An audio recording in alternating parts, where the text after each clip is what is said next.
Chapter 29. All for One. Legion. All for One. Never give up hope, no matter how dark things seem. Inside the war room, several heroes, clones, and commission members were assembled, all of them discussing what actions they should take now that they had gotten the location of the villain's hideout. We have received some encrypted coordinates, most likely from Sentinel and his squad, who went radio silent a few hours after returning to UA after the camp. The most likely locations are here, and here, Cody said as he marked the coordinates with a marker on the map they were looking at. This is a crisis on another level. We need to apprehend this villain at all costs and his colleagues. We need to strike fast and swiftly. The clones should go in first, followed by the heroes. A commission member said, "Are you suggesting using the VOD as cannon fodder again?" Midnight said, her eyes squinting at the member. "Well, I mean, they have a point. What else are they good for? They're clones, which means they're expendable.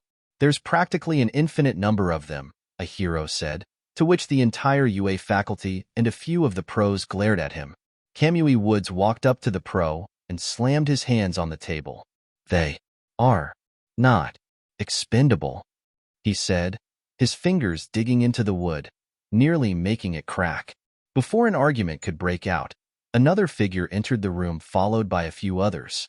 A slender woman clad in armor approached the group, with those following her lining up next to the clones in the room. "This is no time for infighting. We're all heroes here, no?" she said, all while noticing one of the commission members groaning slightly. "Why are you here, Night Owl? This isn't your area of jurisdiction. Shouldn't you be back in Zundari with your agency?" The commission member asked in frustration, as the number 50 hero took a seat by the table. "The Vizsla agency is more than capable of watching over Zundari on their own. They can handle me not being there for a few days, especially if the threat is so great that several of the top 10 are here," Night Owl replied, keeping her helmet on as she seemingly scanned the room. "Then what about Concordia?" "The Ren agency. I heard that Ursa Major's daughter got her license recently, so this will be a good opportunity to capture some minor villains in her home city." She waved off, before lacing her fingers together. "So, what's the plan?" "The plan so far is having All Might and his strike team attack the main complex with the commandos, while the secondary demolishes the other place where this Sentinel fellow supposedly is," the commissioner said, showing their plan of attack. "This is in the middle of Camino. What about the civilians? They have already been given orders to evacuate. Thousands of people are living in that city alone. They can't possibly all escape in time. Listen here, Night Owl. Sometimes sacrifices must be made. We don't like it either, but if we really are going up against the most infamous villain in the history of Japan, then casualties will be inevitable," another commission member said in a somber tone, clearly not liking the idea of having to strike in the middle of an inhabited zone either. "Wait, back up, infamous villain?" All the heroes perked up with that question. "Yes, we've been briefed by All Might, the true master of the League of Villains, and one we thought he defeated 6 years ago. Bear in mind that this is Japan's first and only supervillain." Everybody gulped. Everybody knew about villains, and as cheesy as it sounded, supervillains were an entirely different breed of evil.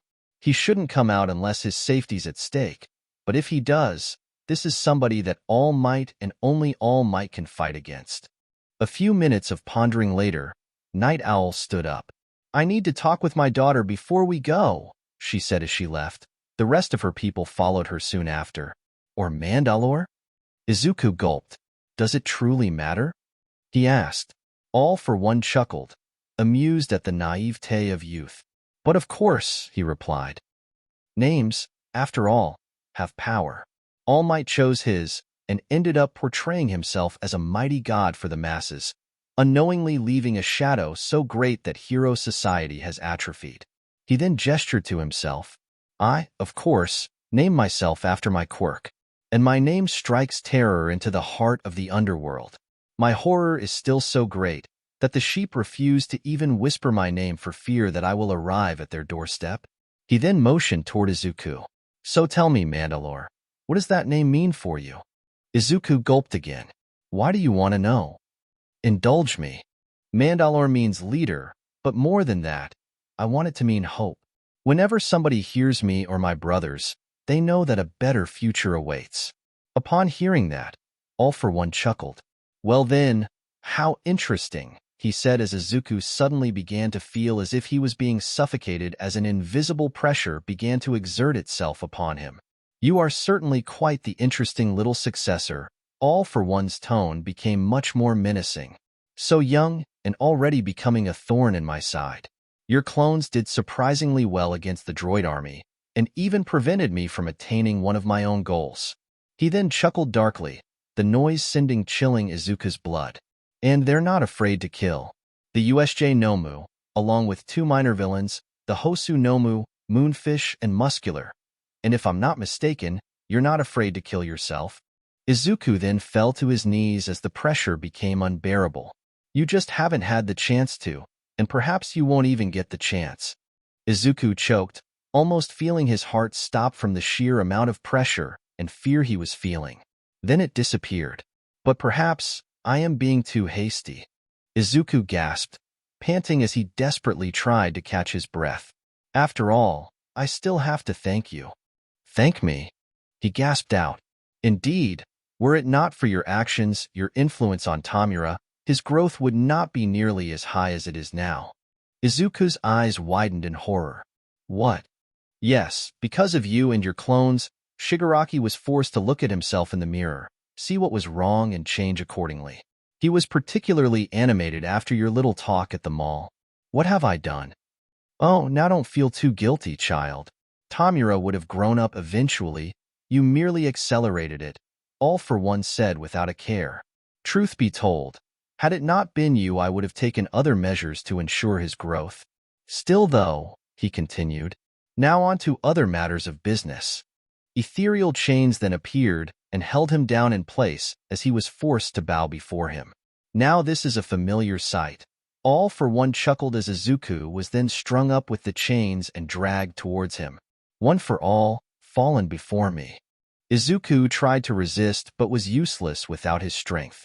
I do wonder, what secrets Legion and One for All hold together?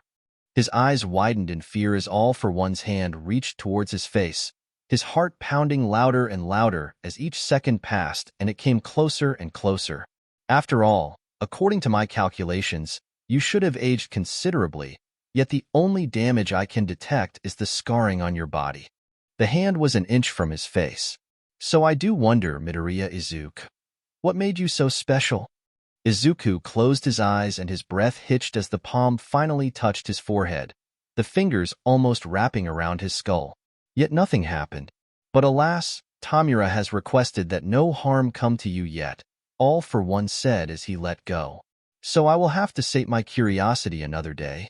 Izuku tried to control his breathing and steady his heart rate, but his panic and fear were palpable to the tyrant before him. But rest assured, Mandalore, he said mockingly, we will meet again. Kurojire's dark portal began to manifest around him, swallowing his vision. After all for One continued, I still have to reunite with you, little brother.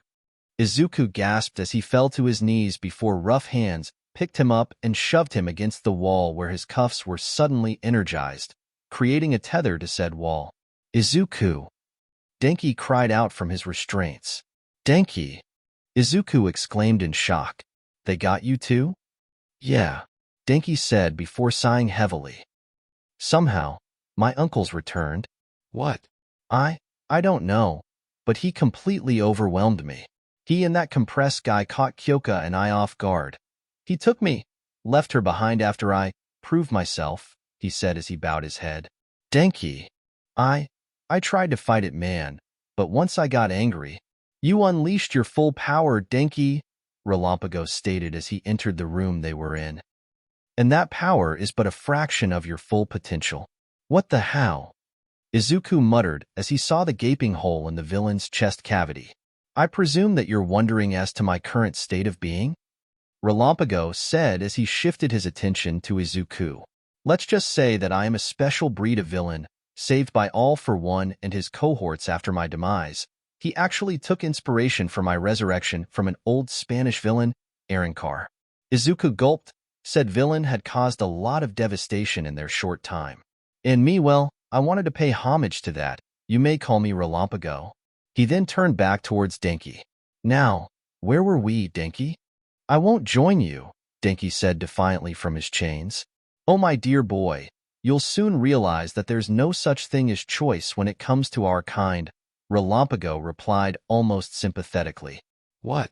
Denki, I used to be just like you, idealistic, naive, listening to every single thing my sister said, but the more I used my power, the more my mind began to change, Relampago said as he stalked around the room.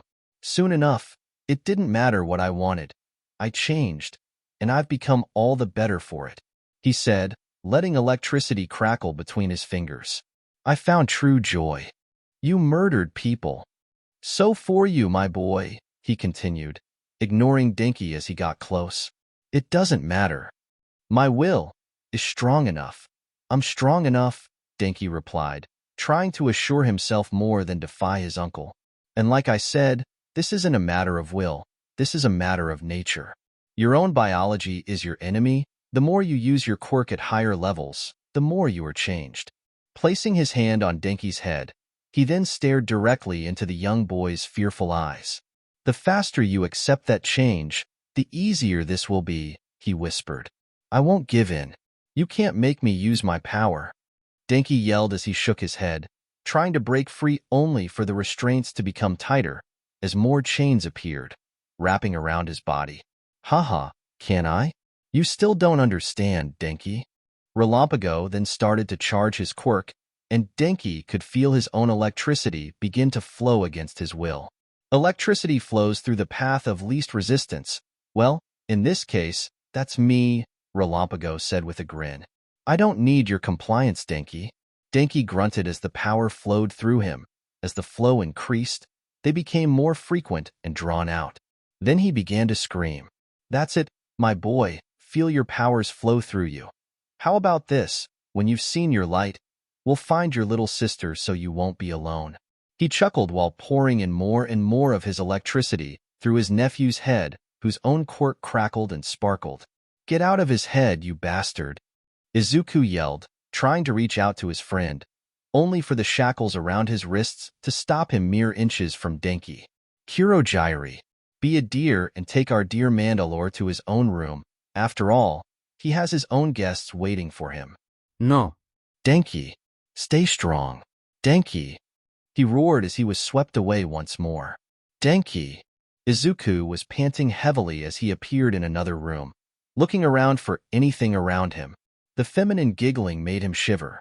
Back at the hospital, Night Owl landed on a balcony and looked inside to see her daughter currently crying into her hands before opening the door and entering. Hello, dear, she whispered, making her look up from her hands, her eyes red and puffy from all the crying. Mom, Itsuka whimpered out as she hugged the taller woman, who returned the gesture as she bent down to her height. I heard and saw everything. The recording you sent me? You couldn't have chosen a better partner. Her mother whispered tenderly, putting her hands on her shoulders while looking into her teal eyes. I couldn't save him. If only I had been stronger, then maybe Dash. You would have been with our ancestors now. Itsuka, even if you had been there, no matter how much you train yourself, a martial artist will almost always lose against a gun without protection, she said, sternly yet in the always motherly tone. But I Dash, she stammered before being pulled close to her mother again, her entire body trembling as her tears kept on flowing, the feeling of her parent gently stroking her hair soothing her slightly. You can't save everyone, just like I wasn't able to save your father. Just know this, my dear daughter. We would have gladly accepted him into the family. A few minutes passed before Itsuka took a deep breath and gently pushed away from her mom to look at her better. Mom, I have a request for you. Speak your mind, Itsuka. I would like to get my old costume back, she said, a dead-set determination in her eyes, to which her mother nodded. I will soon be going to the heroes' meeting again to discuss the rescue of your partner's brother. But rest assured that your costume is in prime condition and will be sent to you shortly, she informed, to which Itsuka nodded. Thank you, Mom. A knock on the door and Ochako peeked her head in. Is this a bad time? No. What's up, Uraraka? Ochako's eyes veered towards her mother, who met her gaze before smirking. Recognizing the hero, Ochako's eyes nearly bulged out before regaining her composure. "You are," she said, before being interrupted by the older woman. "You want to fight, don't you?" "Yes. Will you stop us?" "Considering everything that happened, I imagine that my daughter would want to join you. And we are also talking about avenging my late son-in-law. So no, I won't stop you, young hero." "Mom, we were barely—" "Please, don't think I didn't see how much you adored him. I loved him too, you know, as if he were my own son. He was a good man." Ochako grimaced. "I'm sorry." Itsuka shook her head, tears pooling in her eyes again, but she refused to cry again. "What are you planning?" "We're still in the planning stages, and the teachers don't know yet, but Izuku gave me the darksaber." Itsuka's eyebrow peaked in confusion. "It means that I'm Mandalore now." Itsuka's eyes widened in shock. What? I thought Mandalore was Midoriya's hero name?" she said, confusion beginning to replace her sorrow, if only briefly. "Ah, yes. I've heard of that device. I guess that it relates to the concessions that Niza had to agree with before Mandalore got permission to receive his license, correct?" Itsuka's mother said, to which Ochako nodded. "How did you dash? Why do you think the commission pressed that rule on him?" "It was so they could have a chance to seize the power of the strongest fighting force on the planet if he were to disappear." Strongest fighting force? Have you ever considered just how broken Midoriya's quirk is? I don't know the specifics, but from what I can tell, his quirk isn't just manpower and armaments. I've read the reports. His quirk adapts to the situations that are thrust upon him with technology beyond what's available today. Hovercraft, blaster weapons, armor, medical technology, and he's only 15. His armaments even surpass what we use in my agency, she said, to which Ochako slowly seemed to realize just how Izuku and his brothers would look from an outsider's point of view. They didn't, however, say that said device or person who could take control of the VOD in the case of its leader's absence had to be from or in possession of the commission. Itsuka's mother snorted. Her mother then sent off a quick message before making her way out. "You two would best be on your way to your friends. From what I've heard, they're preparing for a war," she said over her shoulder before leaving. She had some people to call. After she had left, Ochako looked at the redhead next to her. "I still can't believe your mother is Dash." Yes, I know. Let's get going." "All right. Meet me at Topoka. Bring those who you can trust, all right?" Ochako said, to which her friend nodded. Back at the school, some of the students were assembled in Topoka dorms, each of them being in a different state of hurt, some of them having bandages around them along with back to patches. From 1A, Tenya, Yuga, Mina, Toru, Kyoka, Shoto, Momo, and Tsuyu. And from 1B, Reiko, Setsuna, Shishida, Pony, Komori, Shiozaki, and Tetsu. Oh, and Hatsum was there too for some reason. Apparently, she was in the workshops and decided to join them. Ochako and Itsuka suddenly entered the room, garnering the attention of the students and clones present. What struck a chord in them, however, was Itsuka's costume. Instead of it being the teal cheapao she usually wore, she was instead clad in armor. Armor that looked very similar to what the VOD wore, except for a few things. Wait a minute, isn't that the armor ours is based on? A few clones muttered as they went closer to get a better look, along with some students. Hatsum immediately pushed her way through the crowd to get a better look, before confirming that it indeed was the armor she used to base the VOD armor, just as someone noticed the crest on Itsuka's right shoulder plate. "Hold up the owl eyes. That's the symbol of the number 50 hero, Night Owl." One of them exclaimed in shock, the room suddenly going quiet enough that one would have been able to hear a needle drop. "Sigh, yes, I am Night Owl's daughter," Itsuka said before taking a deep breath and palming the cyan shoulder plate. Her eyes then hardened. "I am Itsuka Kindokatan of Clan Kurz, daughter of Bo-Katan Cries. I am here to avenge my love and help save Mandalore and Burinar. And I am Uravity. Mandalore has passed me the dark saber in his absence, therefore, in his stead I will lead you as Mandalore," she said while holding up the mentioned blade. The clones slammed their vambraces twice and shouted as one. "Kota!" Ochako, why have you called us all here? Momo said. I have called you all here because we have all been hurt. We have all suffered loss. Friends, loved ones, brothers. Ochako began as she motioned to them all. The VOD have tracked down the League of Villains. They have already stated their intention to fight alongside the heroes to save our friends. She then took a deep breath. I propose that we join them, and this time, we take the fight to them. Murmurs began to rise from the students that were in the crowd.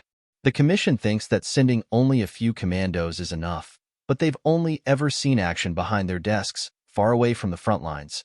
Your brothers are strong, but we all know that even they won't be able to hold out against Nomu for long, she said, to which some clones nodded, while others murmured about needing some training from Sentinel, who had recently gone dark along with his personal squad.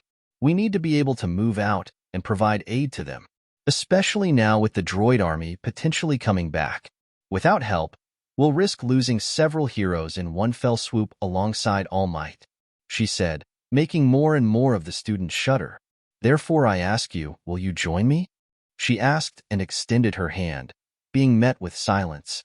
Fearing that no one would heed the call, the brunette began to lose hope before someone stepped forward. It was Reiko holding the scimitar she had taken from Grievous.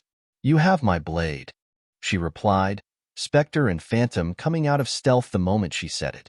Tenya moved forward. Truth be told, he would have moved faster, but he had been stunned by the enormity of it all. Not functioning for a bit there. Mandalore has saved my life. How could I not do the same in return? You have me, Momo said as she walked forward, before summoning a bow staff and slamming it into the ground. Wolf and the others standing behind her. And you have my brothers. Tsunatori and Shishida were up next. We are also at your service. How can we call ourselves heroes if we can't even save a comrade in need? He said while the American girl nodded as Keeley holstered both his pistols, followed by more clones in the same maroon red he had painted his armor in. Rex soon followed, alongside Domino Squad, all of them standing in a formation with blasters heating up. Setsuna placed herself next to Tenya with Waxer, Boyle, and Mayhem. The sound of machinery and heavy metal steps was then heard as Lightning Squadron arrived on their AT-RTS. Lightning Squadron, at your disposal, Blitz said with Kyoka climbing up to sit next to him. The latter, who was currently mute, gave a thumbs up in reply to help. Shiozaki, who had grouped with the metaclones, nodded her assent, Kix and the others readying their medical equipment. May the Lord bless us in our righteous endeavor to save and help those who saved us in turn, she prayed, clasping her hands together. Yuga approached them as well. The VOD have sacrificed so much for me. I will do the same, he said as he stood solemnly as Fordo walked over to him and joined their group. More and more of them joined in until just about everyone in the room had agreed to come along with them, each now holding a blaster of some kind. As everyone began to get hyped up about joining the fight, one voice cried out in denial, "Wait." Everybody turned to see Tsuyu, shakily standing against them. "Please, don't do this. I know that we're all in pain, that we're all horrified by all this, but we can't just run to fight like this. We're just students, and VOD, you're the same age as us. Let's leave this to the heroes. We can't. I can't lose more friends," she sobbed as she began to break down. Ochako walked forward to meet her crying friend and hugged her tightly. "We do this because we have to. Please don't do this, Ochako. If you do, I'll go to Aizawa-sensei and the others. I can't risk losing you guys too," she pleaded, staring her friend in the eyes, tears slowly starting to form, just as the door behind them opened and a familiar red-painted clone stood in the entrance. "What is going on here?" Fox called out as he and the UA guard entered the room and formed a circle around the assembly. "Is this an AWOL mission? Does the faculty know of this?" he shouted, looking at each and every one of them in confusion as he had a difficult time wrapping his head around this. "Don't do this, Fox," Rex said to his brother, who looked between him and Tsuyu, trying to assess the situation currently happening in the dorms. "Fox," Tsuyu said as she broke away from Ochako and approached him. "They want to join the heroes for the fight. Please, stop them, or tell the faculty." "Fox," Ochako said as she called his attention and stood in his line of vision, darksaber in hand. Fox looked at Ochako before his helmet slightly tilted down so that he could look at Tsuyu. He then approached the shaking girl and placed his hands on her shoulders before drawing her into a hug. "It's going to be all right, Tsuyu," he whispered. "Pewwww. Ack." Just then, the froggy girl glowed blue for a brief second, before collapsing into his arms, revealing him holding his pistol on the stunned setting. "Fox, what are you doing?" Echo said and ran over with Fives to check if she was okay. "I heard something from the dorms," gathered the guard, and came over to find Tsuyu collapsed on the floor out of exhaustion. "I saw nothing else," he told the two who looked up at him in shock. "Go." Ochako nodded at him, though she was also crying. Although it was well-intentioned, it did not change the fact that they had betrayed Tsuyu. But it would have to be something that would be dealt with later. Just before they managed to leave, they were interrupted once again. "Hold it," a voice said over a speaker as another room opened, smoke coming out of it as 10 figures walked out, the majority of people looking in said direction. The smoke soon cleared to reveal Orion standing in front of the group along with Spartan, each with heavily customized armor. "Aya, Crayup, we can't fight them," a clone said as the squad approached them before surprisingly Fordo stepped forward and looked at Orion, the two staring each other down for several seconds that felt like hours. "You aren't going anywhere without us, VOD, Orion said, axe in one hand and blaster in the other. Fordo nodded, before he stood next to him and the others, the remaining 8 stepping forward. The first of the arcs had a mainly gray color scheme, his visor being red on one side and blue on the other, along with purple accents in between the lines of his armor, with his heart of iron being the same color. He wore a backpack with what looked like a cannon sticking up on the right side, along with wielding a vambrace on his right arm that looked to be a blaster, the equipment, and his entire right arm painted black. His armor was a mix of standard armor and commando armor, his chest and shoulder plates being the biggest example. "I am Megatronus of the 13, the Gladiator. I am at your service, Mandalore. My brothers, today, we take the fight to the villains," he shouted, before pulling out another weapon. This time something akin to a flail, as he and Orion put their weapons together. Next up was a clone who was taller than his peers, only a head shorter than Shuji, his armor being a mix of red and blue like Orion's, however. There were the standard white mixed into his, most notably on his shoulder plates, gloves, and front of his helmet, while his arms and legs were mainly blue and his chest was red. On his helmet were 2 antennae while his visor was blue and wore neck armor like Rex did, and wore a shorter, blue, and red comma holding blaster pistols. In his right hand was a long warhammer. "I am Ultra Magnus of the 13, the Peacekeeper. My hammer shall strike our foes and bring our comrades home," he said, slamming the handle into the ground and, like Megatronus before, put his weapon to the other 2. Next up came one with a silver and red color scheme, along with a strange head crest that looked slightly like a mohawk. His chest plate, shoulders, and back bore the silver color, while the rest of it was red, with leather brown lines going crisscrossed on his boots. Unlike the others, he wore a cape as Sentinel did, the two looking very similar, save for the eagle on this one's chest, the lions on his shoulder plates, and the flame pattern on his cape. In his right hand, he held a vibro sword shaped like a gladius, and in his left hand a tower shield almost as tall as himself. His vambraces had the same pattern as his boots, along with whistling birds on the left and darts on the right, while also having what looked like a katana on his back and a small axe on his right hip. "I am Centurion, the General. I pledge my allegiance to Mandalore II, as do my brothers," he called out, placing the sword with his brother's weapons.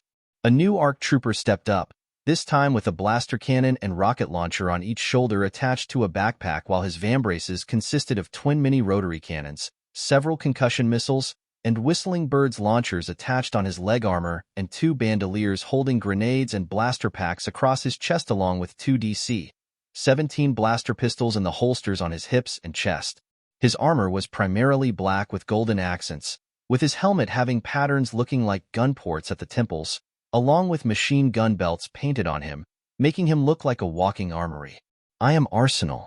I lend you my strength and firepower for the upcoming battle," he said, slamming his fists together before placing his arm at the weapon pile. After him came a clone who had a backpack with boosters and a blaster cannon along with a missile launcher, with 2 arms extending out from it, before they activated and created 2 energy shields similar to Sentinels. His armor was primarily blue with a few red accents, while his feet, helmet, thighs, and upper arms were white, along with a golden V fin on top of his helmet. His vambraces also each held a personal shield, while the right one had a dual blaster cannon. I am Armament, the barrier. I shall provide protection and cover fire with my shields. My loyalty lies with Mandalore. He nodded and put his arm with the others. The ARC trooper after Armament had armor colored like a typical hand grenade seen with the American military, carrying around 2 bandoliers and a backpack filled with different types of explosives.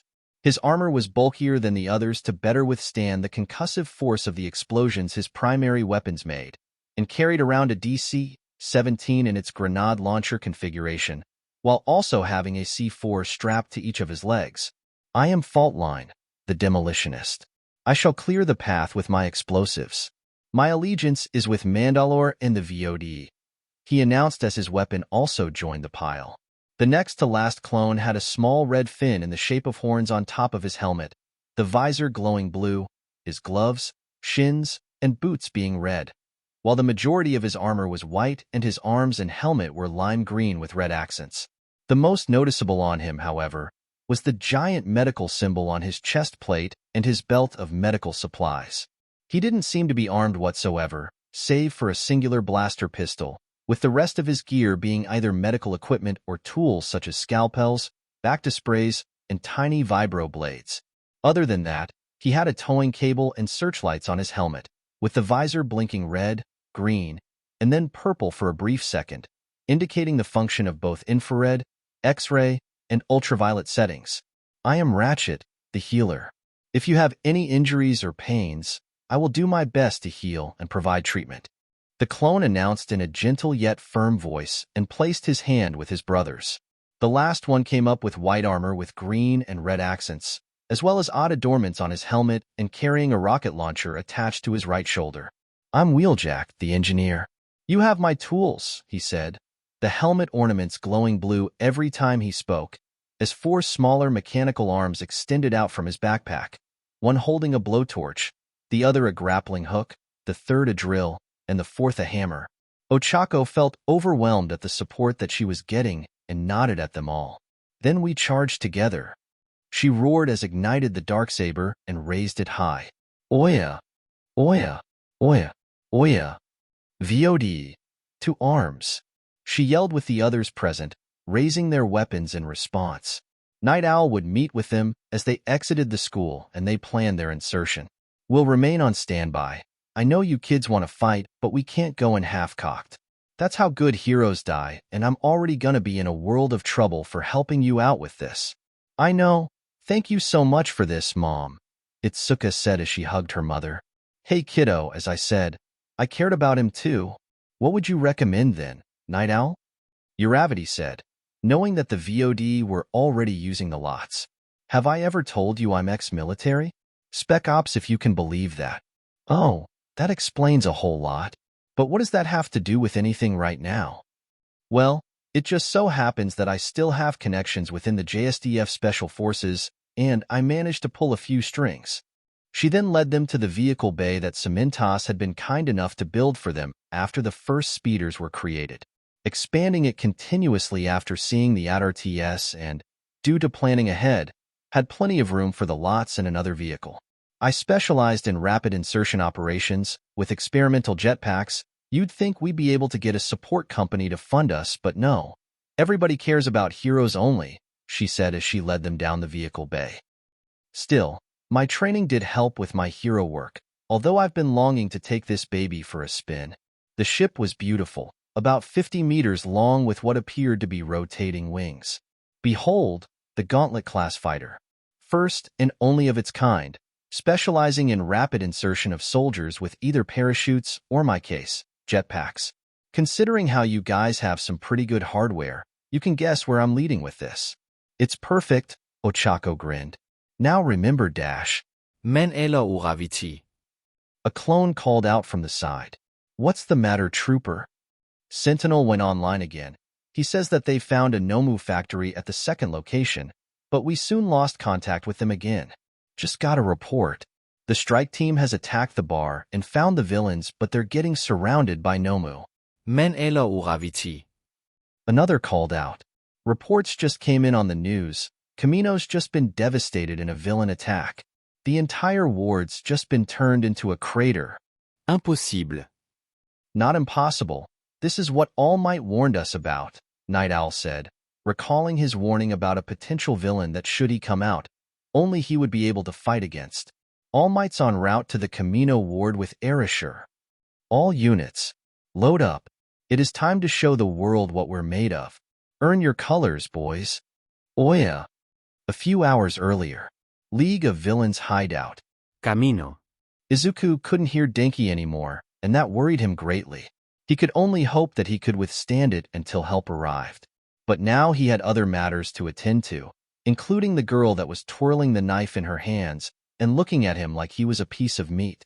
It creeped him out to absolutely no end. You look even better in person, dear, the blonde girl chirped as she bent down to be at his eye level, their noses practically touching. You know, usually we're supposed to introduce each other before pet names like that, Izuku sarcastically said. Right. Where are my manners? I know all about you, Izuku-kun, but you don't know me yet, the clearly insane blonde said as she stared at him with some insane, lovesick expression. Iem Himiko. Toga Himiko. Izuku gulped. Well then, Toga-dash. Himiko, she demanded, the knife pressed against his jugular. Himiko, he said after swallowing thickly. Why? Why did he have to get the Yandere? Did whatever cosmic beings that existed out in the universe really hate him that much? Bah, he was rambling again. What do you want from me? And why do you act like I've known you for a long time? He said, somewhat afraid of the answer, but he felt his curiosity needed to be sated. How cruel you are. I've already drunk your blood lots of times now. You should be able to remember that. She pouted at him. At that moment, the sound of glass breaking could be heard. After Kurogiri dropped a bottle by accident somewhere in the hideout after sneezing. Then again, those clones of yours, none of them could beat the original, that I'm pretty sure. Oh, you did not just say that. Izuku muttered under his breath as his eyes hardened. Her gaze twitched. How many? Izuku snarled. How many of my brothers did you kill? Brothers? Himiko asked almost mockingly. Now that's interesting. How many? He demanded to know. I don't know, but I remember one of them pretty well. He and the others took out hundreds of those droids. I wanted a taste, so I sent 3 of twice clones. Clones? Another clone user? Wait, the guy who was reported as going insane not long before I discovered Legion. He took the 3 of them out, but he died along the way. How sad. Boo it. I think I may pay a little visit to his little redhead girlfriend for some romantic advice. She giggled. Redhead girlfriend? Izuku's eyes widened in horror, and he bowed his head in grief. Thorn. Yeah, that was his name. Quite the charmer, too. If the clones were real, I'm sure they'd be nice and bloody, too. He wasn't afraid to kill. I wonder what that says about you? Izuku looked up again, tears forming in the corners of his eyes. Why? Why would you do this? You're my age, and you've thrown your lot in with villains. Her gaze darkened, and Izuku felt that he might have hit a touchy subject. Not all of us get a choice, Izuku-in, she said, the light glinting off of her fangs. But that's fine. After all, where else am I going to get such delicious blood? She said as she licked her lips. What irk? He grunted as she then bit down on his collar and began to suck up his blood. Shigaraki had ordered her not to cut him up, so she'd just have to get his blood straight from the source. His blood was divine. 1,000 flavors, more even, mixed into one. Izuku groaned in pain at the action, already feeling lightheaded. Not exactly how I wanted my first hickey to go. But then suddenly, Himiko wrenched herself from his collar and began to choke. Falling to her hands and knees, she began to sob and shake, every inch of her body trembling as she clutched her head. I'm sorry. I didn't want to. I'm sorry, I am sorry, I am sorry. Izuku groaned in pain again, but her actions caught his attention, and he was confused. What the hey? What did you do? Himiko gasped and turned to face him, her face frantic, her eyes wide in fear and horror. Your blood, too much, too rich, brought me back. Brought you back? What? Izuku thought before taking a closer look at her, seeing her state of disarray, noticing her wording about his blood. Quirk insanity. You have quirk insanity, don't you? He asked. Damn it, it's just like Shigaraki. I should be hating her for what she did, but now, I just pity her. A blood user, they were almost as vilified as the hardcore mutants. Vlad King was one of the lucky ones. His quirk uses his own blood, and he doesn't need as much as she does apparently. He then remembered the conversation he had after encountering Shigaraki at the mall. If your compassion leads to the chance of somebody taking the path towards the light, use it. You will not only save their life, but also the lives of those who would have been affected by them. They're right, Izuku, Nana said from the mindscape. However unlikely the scenario, every person deserves the opportunity for redemption. Without that hope, we may never achieve lasting peace. Izuku sighed before addressing her. For the moment, he would have to put her actions to the side. Hey look, I don't know completely what's going on with you, but maybe I can help you. No, it's too late for me. I've done too much. Himiko kept shaking her head as she was assaulted by her memories. Hey, come on, it's not too late. Just listen to me. We can figure something out, Dash. No. I can't, Dash. She can't handle the weight of her actions now that her sanity's back. He thought. No, wait. Himiko then shoved her fingers into her mouth and Izuku turned away as he heard her retching, liquid hitting the floor and the smell of iron in the air. The girl spent a few minutes on the floor, coughing and throwing up a bit more before standing up and wiping her mouth. Himiko? Ha ha ha ha. Ah, naughty. Izuku-an, trying to take me back to the prison that is abiding by the law. I prefer living as a bird, free of everything rather than having to follow a stupid set of rules limiting me to not be who I am. She giggled while spinning around like a ballerina. Izuku bowed his head in grief. As much as he despised this girl's actions, he hated himself even more for not being able to help. Maybe in the future, when she was arrested, he could try again, but for now, she and every other villain here needed to be taken down. You will pay for your transgressions, but it won't be by my hands.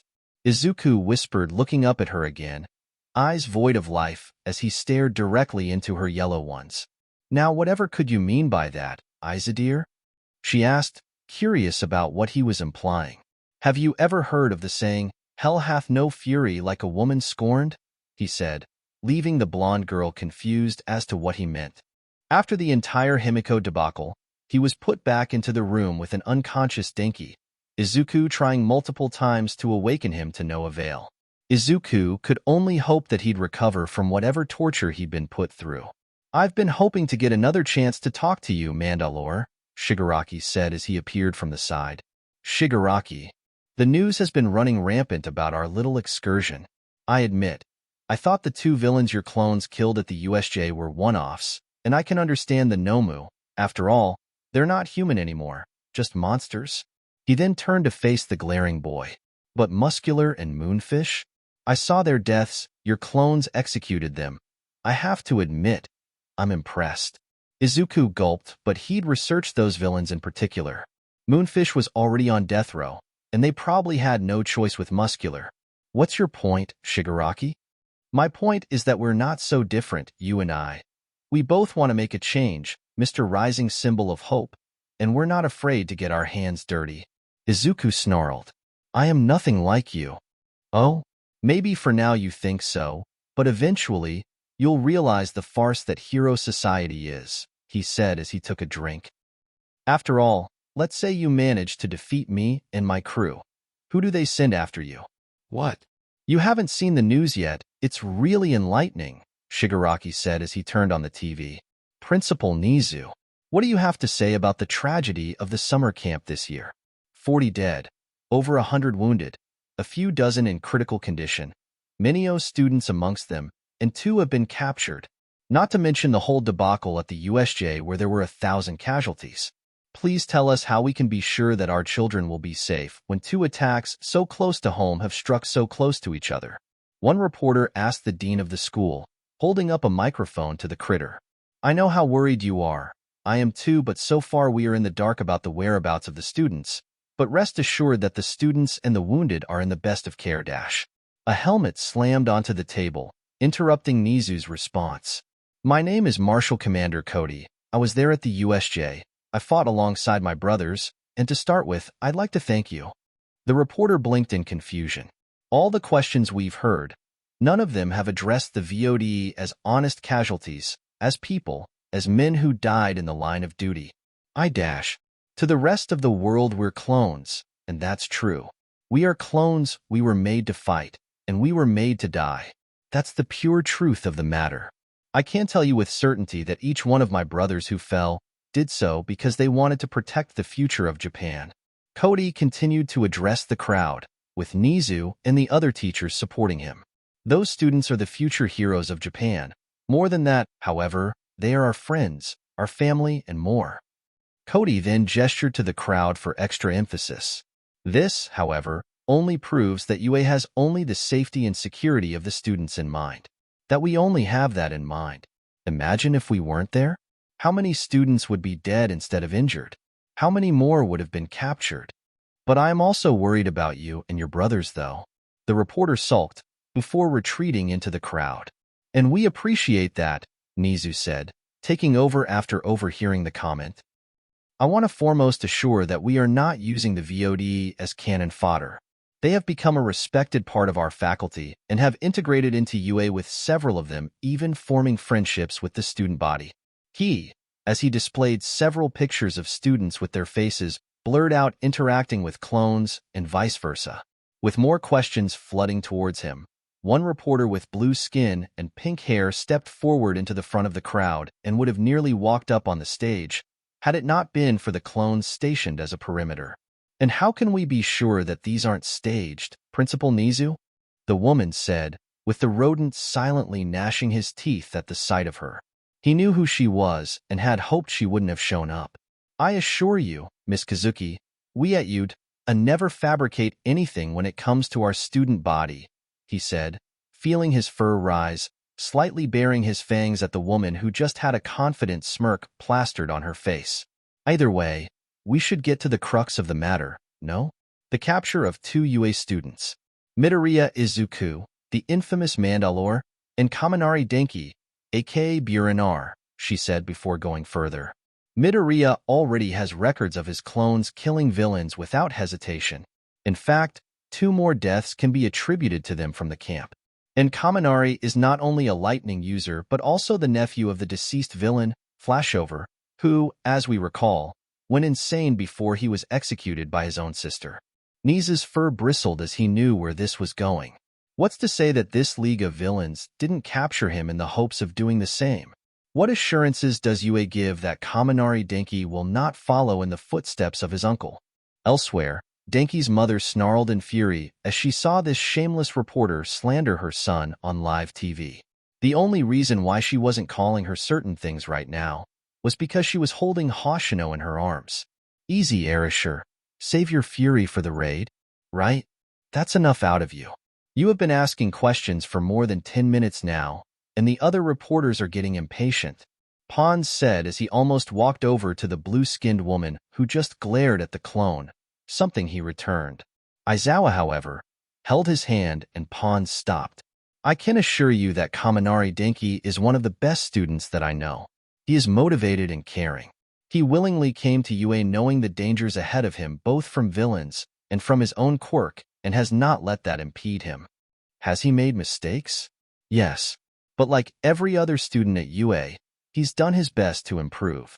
He was among the first to befriend the VOD, and he risked his life to save his friends and protect others, Aizawa declared firmly.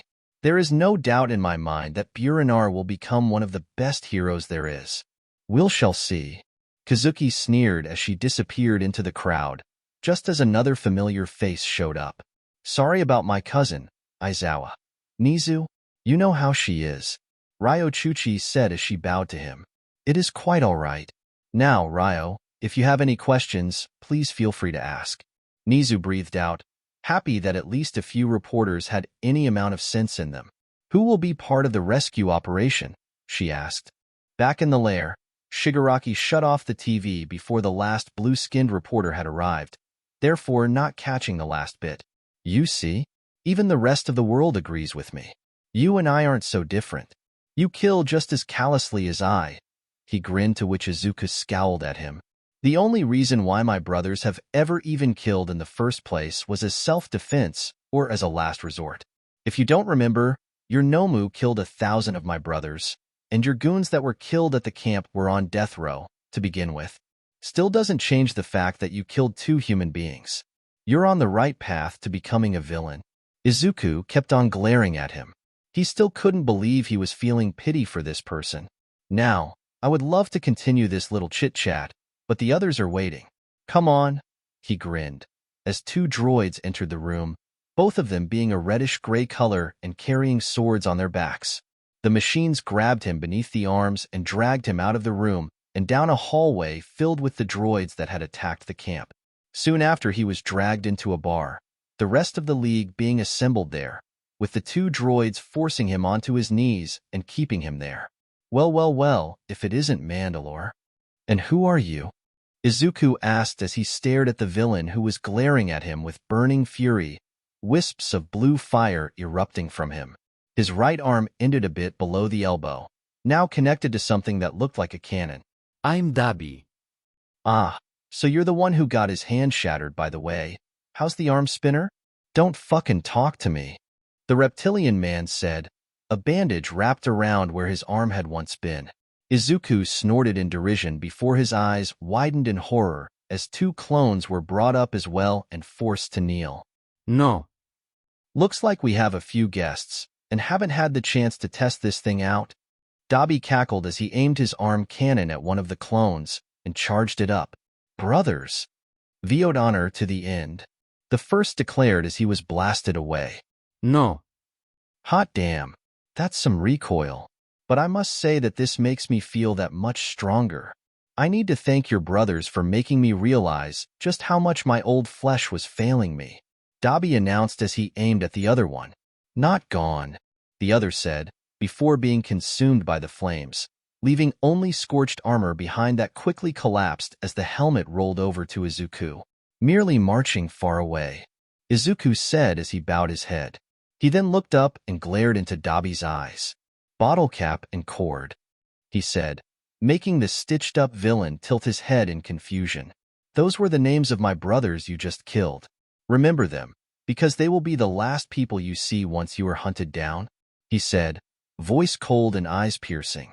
That's pretty big talk for someone outnumbered more than 100 to 1, Dabi said, walking down to the greenet and looked him straight in the eyes. How does it feel, Mandalore? To be helpless to help your brothers? To be useless? You couldn't save more than 1,000 of them just like the first one. Who was he again? Oh, right, Django. He smiled as he waited for him to break down in tears. Keep my brother's name? Izuku replied, slowly lifting his head and looking at the scorched excuse of a chicken nugget. Out of your damn mouth, he roared, head-butting him right in the nose with a sickening crunch, making him stumble back and fall on his ass, a small trail of blood following. Arg, you bastard. I'll kill you, Dabi said, clutching his now broken nose as blood flowed out between his fingers as he aimed his cannon at the young hero. The door, however, was suddenly knocked upon, making everyone stop what they were doing. Camino pizza delivery. Twice. Did you really order Piz Dash? Smash. The entire wall exploded, All Might bursting inside, followed by Kimui Woods, Edshot, Arisher, and even Gran Torino, along with Delta, Omega, and Foxtrot Squad, the wooden hero wrapping up the villains while the clones gunned down the droids present. Everyone freeze. Try anything, and we'll have to get brutal. Boss shouted as he aimed his blaster at Spinner, and then Mr. Compress. Dabi sked and ignited his flames, only for Gran Torino to zip around and brutally roundhouse kick him across the face, knocking him out as well as Kuro Gyri. You youngsters, so impetuous. Don't try anything, punks, Sev threatened, his finger on the trigger as the other clones gathered around. Surrender, villains, for we are here. Beer. Adi. Where's my son? In the chaos, however, Shigaraki only had eyes for one person. All Might, he growled. You're everything wrong in this worthless society. All Might's attention was caught by the young villain. But don't worry, things are about to change very soon. Gray fluid then exploded out of the villain's mouths and Nomu began to appear out of nowhere. Buiyak! Izuku! Toshinori roared as he tried to grab the boy, only for him to disappear. Nuu! All Might! Boss yelled as he opened fire on Nomu. We've lost contact with Sentinel at the second location. Reports are coming in of a devastating explosion. You need to get there now. Gur, right? All Might, take me with you. Erishur demanded. My son must be with them. Then hold on Tyarg. All Might roared as he was dogpiled by Nomu. Oklahoma smash. After sending them flying, he then looked outside to see Endeavor, clones, and police fighting against the Nomu that were attacking them. Come on, there's no time. Leave this to them. Erishur said after shocking another Nomu. All right, hold on tight. All Might ordered as he grabbed onto her and leaped to the sky. They could only hope that they wouldn't be too late. Earlier, Sentinel's squad was on the prowl. They'd kept to alleys and side streets, away from the main populace until they got to the more abandoned parts of town, tracking the signal that one of the VOD had managed to attach to a retreating Nomu. Finally, the signal led them to a warehouse in Camino where they were able to get a peek in. By the Lost Legion, it's an entire Nomu factory. What? Sentinel asked in shock before he was granted space to look inside the warehouse. Disgusting. We need to report this. We're going back online, Sentinel ordered as he reactivated his comm. Sentinel to UA. We found a Nomu factory at the marker dash. Hashtag Sentinel. Get out of there. The HPSC told the heroes that you cleared the area already. They're about to bulldoze the place. Hashtag. Sentinel's eyes widened in shock before he ordered his team to move out, just in time to see a lady rise up with her quirk and bring her foot down on the warehouse. Debris fell all over them as the remains of the warehouse were now scattered over the general area. Damn HPSC, they didn't even check to see if we were here. They could hear, however, the strike team entering with Best Jeanist at the lead. But a chill appeared in the air, and Sentinel could hear voices arguing. Then the world exploded. Tamura finally started thinking and making decisions for himself. A man floating as if he was hanged, set in the middle of the sheer devastation he just caused. His aura permeated throughout the entire area, striking fear into the hearts of all those around him. Sentinel couldn't breathe, couldn't think. None of his brothers could, all of them haunted by hallucinations of their own deaths. Is this what you've been facing, VOD? He thought as he struggled to even move. Is this the great terror that All Might spoke of? The great evil that Mandalore may have to one day face? He was talking about Tamura. That means Shigaraki. That means... The man remained floating, ashes and cinders floating by him. All for one. Now then, shall we begin? I can't believe this. In what appears to be one single attack, Camino Ward has been reduced to rubble. I can't even begin to imagine how many people have been affected by the devastation, a reporter said as she looked on from the news copter. Across Japan, people turning on the news were horrified at the sheer devastation that had been caused. Hey, what's going on? Camino's been wiped out. Where are the heroes? Where's All Might? Does this mean the clones will turn against us? Clapping emanated in the area. It was the only sound that could be heard. Really is all for one applauded Best Jeanist's quick actions. As expected of the number 4 hero, Best Jeanist, he said as he continued clapping. I thought I'd blown everyone away, to be able to manipulate everyone's clothes and pull them to the side in an instant. That quick decision-making and skill. You must have nerves of steel. Best Jeanist could barely move, almost paralyzed by fear as he recalled the words of the brief. A villain whose strength was comparable to All Might's and wasn't expected to show his face. Regardless if that's not true, I won't falter. He thought as he prepared his threads and launched an attack. A hero never dash. Phew. Ack. Hum. KGH. He gasped as a hole was torn into his abdomen and the ground exploded beneath him, his hand falling to the ground. I see. All for one idly commented. This is a strength from a huge amount of practice and practical experience. I don't need yours, he said with a certain regret. I'm afraid it doesn't quite fit with Tamura's disposition. Sentinel was still awake, but most of his squad was unconscious. And it looked like he was definitely broken in some places. Still, he needed to warn them. Sentinel to UA. All for one is here. Hero strike team is down. My squad is down. KGH. Sentinel jerked once he heard the familiar voice. Izuku coughed out the muck in his mouth from whatever had been used to teleport him. Izuku. Mandalore is here. Sentinel whispered. I apologize, Manalo. You. But before he could say anything else, more black and gray portals, for lack of a better word, appeared, dropping off the rest of the league. Bleg. What the? Something stinks. Smells good. Sensei, Shigaraki greeted with a slight bow while on his knees. I have failed you. Ah, but you are recognizing your mistakes, All for one replied as he walked forward to the younger man. But do not be discouraged. Just try again. I have brought your associates as well, even Mandalore, because he is your rival. All for one then stood right in front of him with his hand extended. Do it over as many times as you need to. That is why I am here, he said to an awed Shigaraki. It's all for you. Sentinel was worried now. With all of the league nearby, there wasn't anything he could do to help his brother. Sentinel to UA. The league is here as well? He passed on. The all for one turned.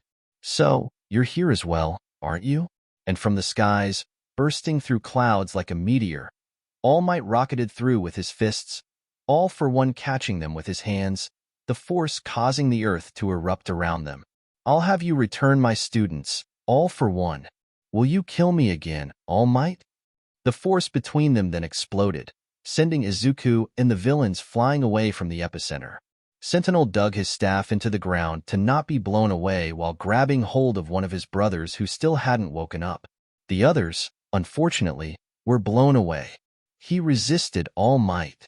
You're pretty late, All for one observed as he lightly shook his hand. The bar is little more than 5 kilometers from here. It was easily 30 seconds after I sent the Nomu before you arrived.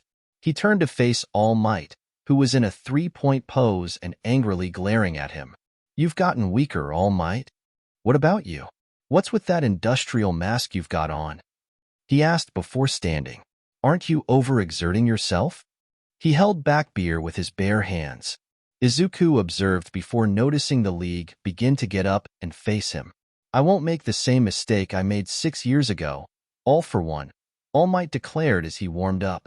I will get my students back, and this time I'll throw you in prison for sure. He leaped forward with a punch. You and your miserable league. There's so much to do, it'll be tough, All for one said as he raised his arm, his suit bulging around him. For both of us. A blast of air exploded from his arm, stopping All Might's punch in its tracks and sending him back flying through multiple buildings.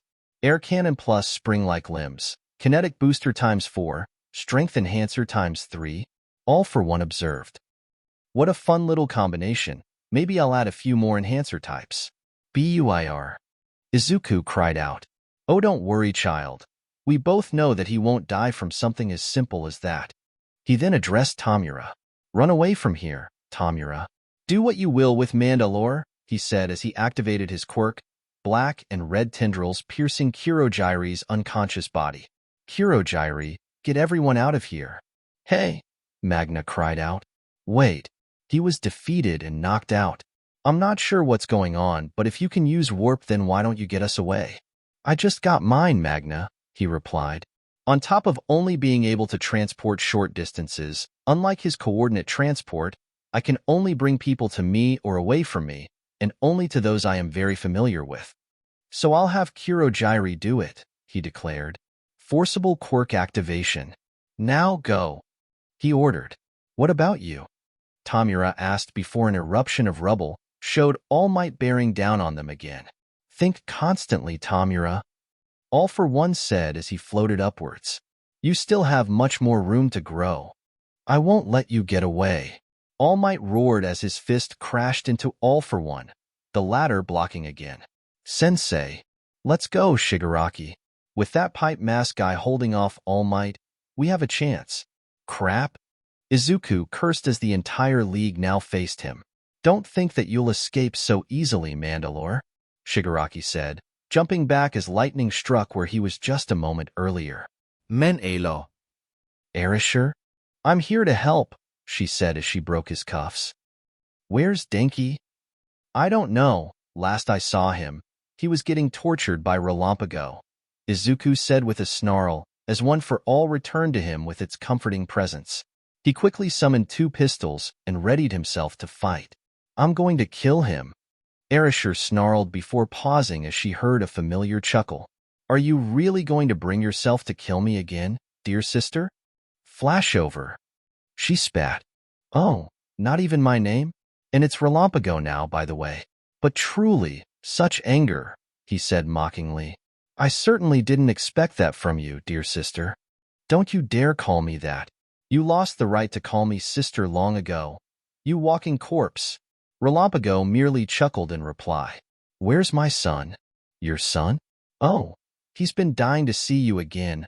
Oh, Deadvolt. He sang out. A yellow flash, and Kirai couldn't even react before she felt a hand grab her face and was being dragged across the sky. Arashi! Izuku yelled as he saw her disappear into the distance in an electric flash. This will be interesting, Relampago said as he glowed with energy and followed. Just as Izuku was about to try and run after them, he felt an uncomfortable heat and looked over his shoulder, where the world had seemed to slow down, as the fire Dabi had launched from his arm cannon slowly traveled towards him. Dankfertig. How did I forget about the League? He thought to himself, just as someone jumped in front of him and blocked the blast. In front of him stood Sentinel, a small amount of blood dripping from a few cracks in his armor, while he held up his arm with an activated shield that flickered out, the heat having overwhelmed the components.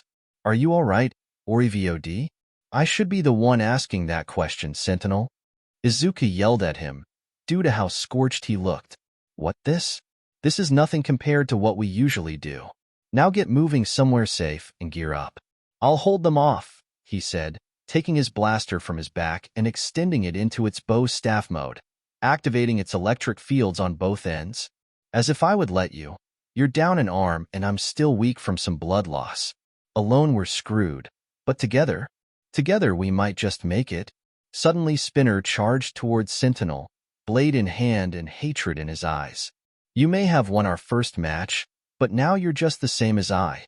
Down one arm. Now D, he yelled and swung his blade, only for Sentinel to sidestep the villain and jab him in the stomach with his staff, shocking him both mentally and quite literally physically. Izuku then, while charging up with his quirk, Spartan kicked him and sent him flying before crashing into the ground in circles, digging a small trench while doing so. Give it a rest, Spinner. You're pathetic for a swordsman, Sentinel deadpanned, just as he blocked some knives thrown at him with his staff and shoulder armor. Ah, shoot. That armor is such a pain, dearie. Toga giggled as she threw another knife which was also deflected. Geez, VOD. How long did you have to deal with this crazy bitch? Sentinel asked Izuku, who just sent a glare his way, as a method of saying don't ask. Surrender, player 2. You're obviously outnumbered. All of us are the final bosses, and you didn't grind enough to take us on alone. Shigaraki grinned as he and the rest of the league surrounded the duo.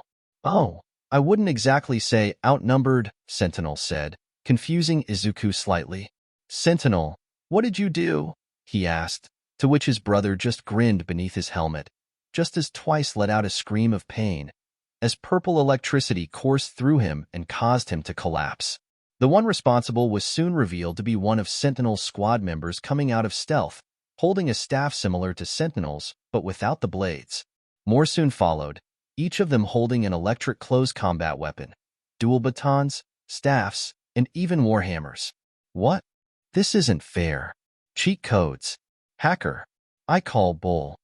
Shigaraki yelled, before regaining his composure. But, just a minor setback. Nomu. Kill them, he shouted, just as several white Nomu burst out of the rubble and slammed their fists into the ground.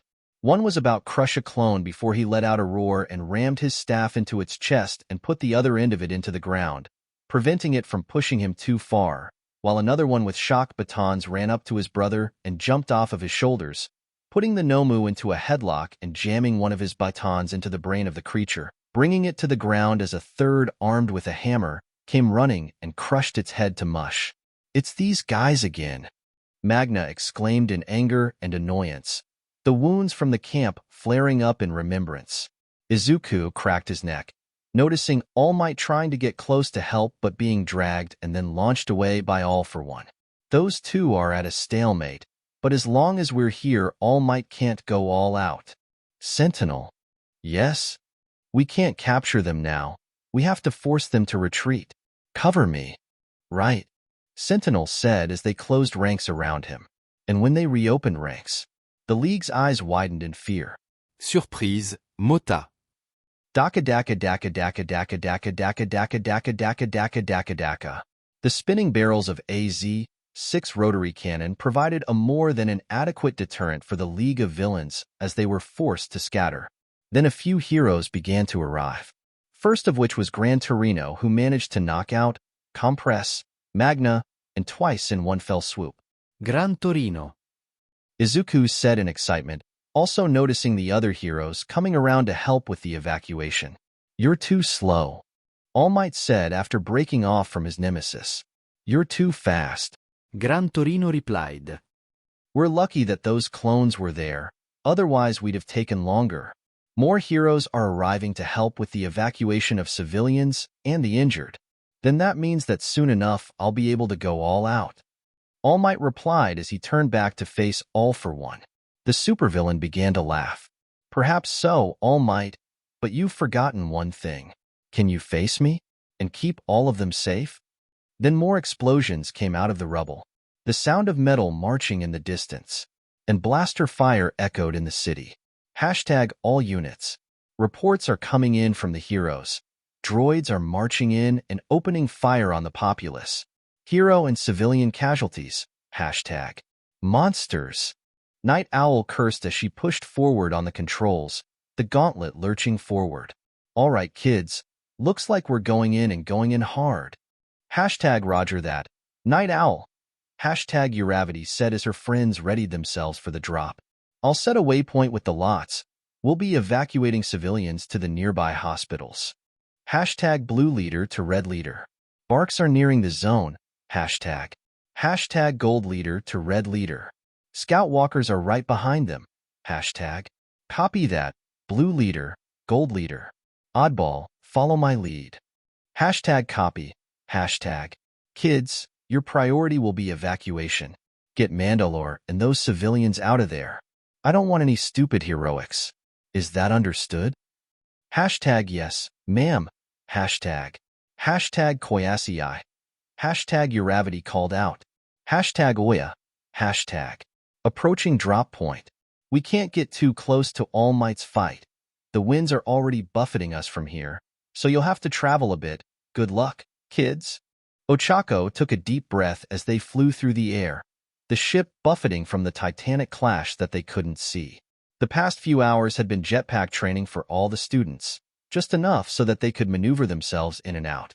She could tell that they were all nervous. So was she. My friends, when we make it out of this, and we will, just know that I was honored to fight by our sides.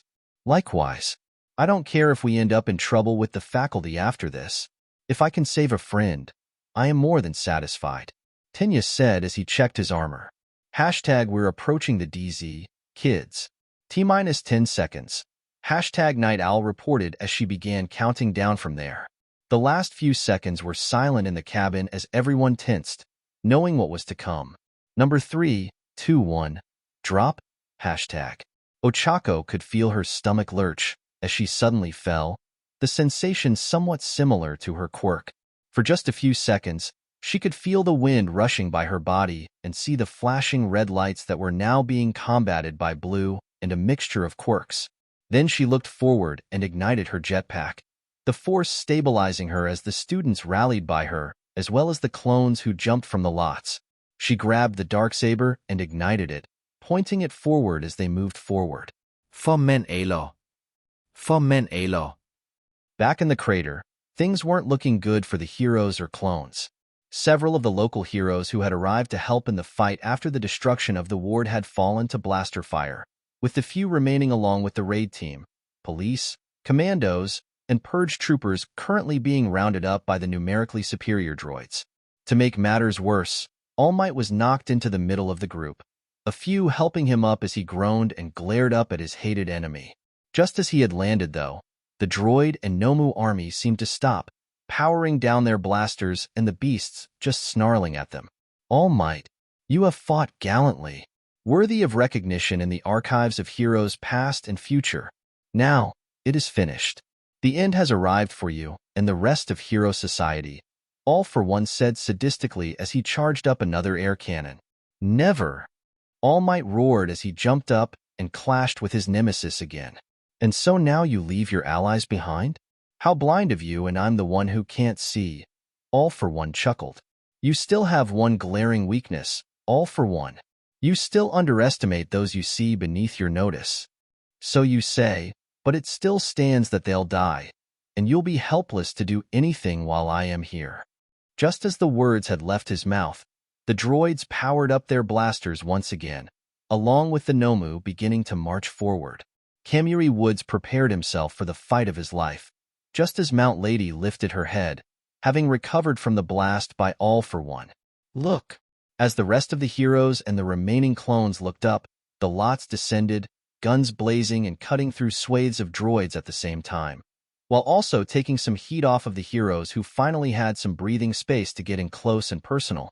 From the distance, they could hear something moving in quickly and spotted the BARC speeders that were coming in droves and shooting down the droids or crashing into them. Create a perimeter around the survivors. Orion yelled from the gunship he was standing in, several of them dropping off at RTS before landing to form a defensive wall around the officers and injured heroes, who quickly began to mount into them. Meanwhile, the students and jetpack clones began to break off, heading in various directions to help out where they could. Ochako dived alongside a group as they headed down to Izuku's position, providing more support for him and the clones with fire from above. However, one of them broke off as soon as she spotted her target. Ha, wea! Itsuka, wait! Ochako yelled as she tried diving after her, before having to dodge out of the way from blaster fire. She did, however, notice why she had broken off, though.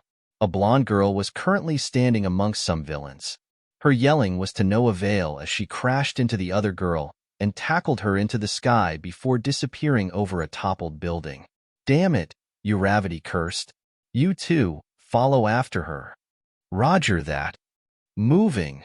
The two clones split off and went after her, while she and the others landed and surrounded Izuku and the injured clones.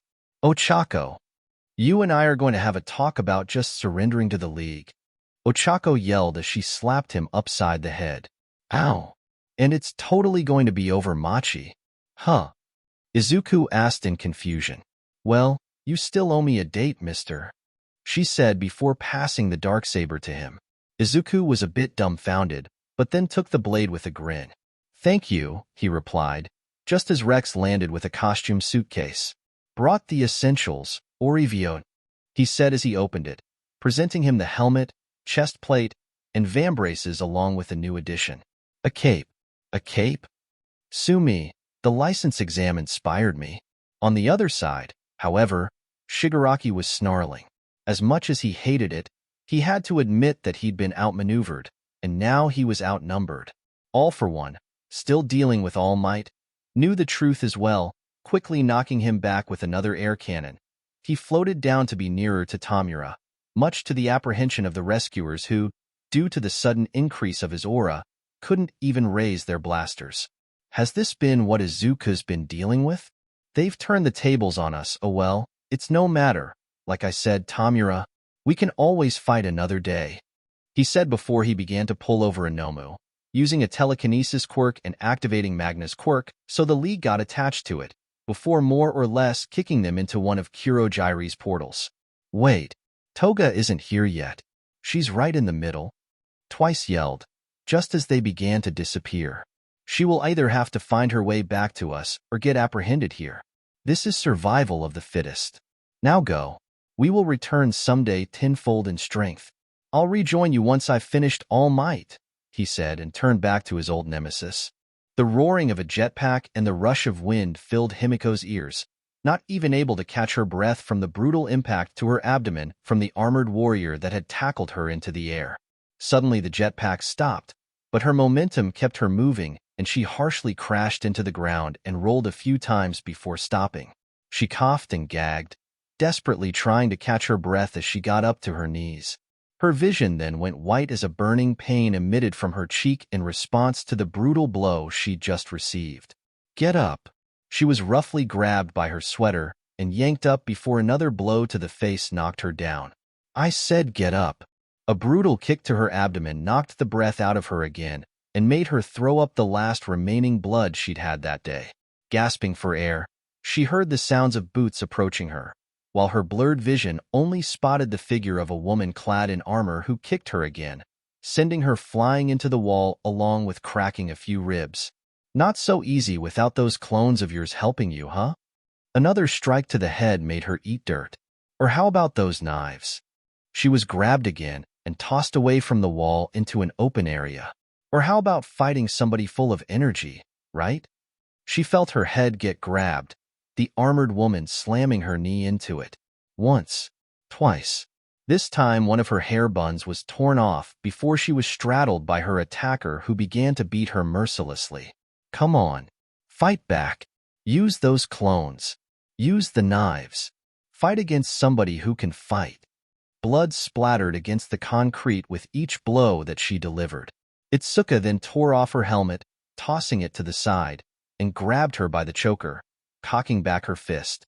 Himiko's face was bloody, bruised, and missing teeth, tears of pain trailing down her cheeks. Look me in the eye as I kill you. Itsuka sneered, tears of both rage and sorrow running from her own. With the other bruised shut, Himiko's lone eye, the scara now red from a burst blood vessel, turned to face her, and she smiled, and she laughed, blood mixing in and causing her to choke. You really did love him. Ha ha ha, cough cough. Act gasp. Itsuka temporarily paused, struck dumb by the sheer insanity in her gaze. Does that cough make us sisters of love? Wheeze. What? She asked in revulsion. I think gasp, I like that. You're just wheeze like me, willing to kill for those you love. Itsuka felt her rage and disgust starting to reach its boiling point, as she grew her fist to be about the same size as a bowling ball while cocking back her arm once again. I am nothing like you. Really? Wheeze. Don't you see it though, gasp, the blood trailing down your fist, wheeze, down your face? Wheeze, all my pretty blood, wheeze, I bet it feels good, right? Itsuka began to pant, almost hyperventilating as all the stress began to crash down on her. Shut up, she hissed. Wheeze ha. Is this how, wheeze, you show your love? Wheeze, I can't wait to show mine, wheeze, to Izuku and wheeze.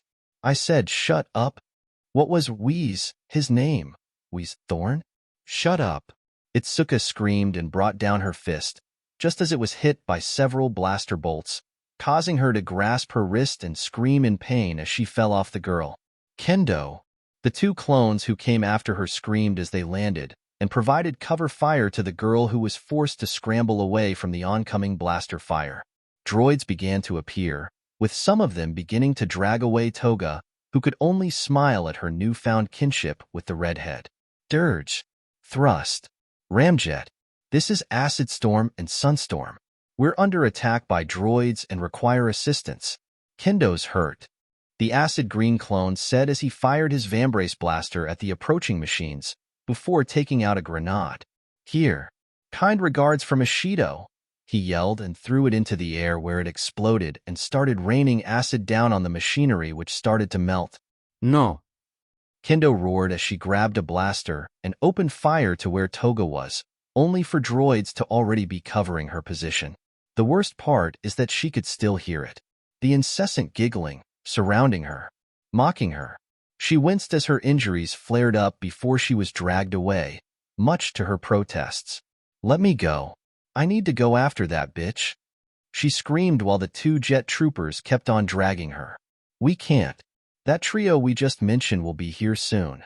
And they're packing heat, Sunstorm yelled, just as their three brothers flew overhead and into the air, before thrusting out both their vambraces and firing.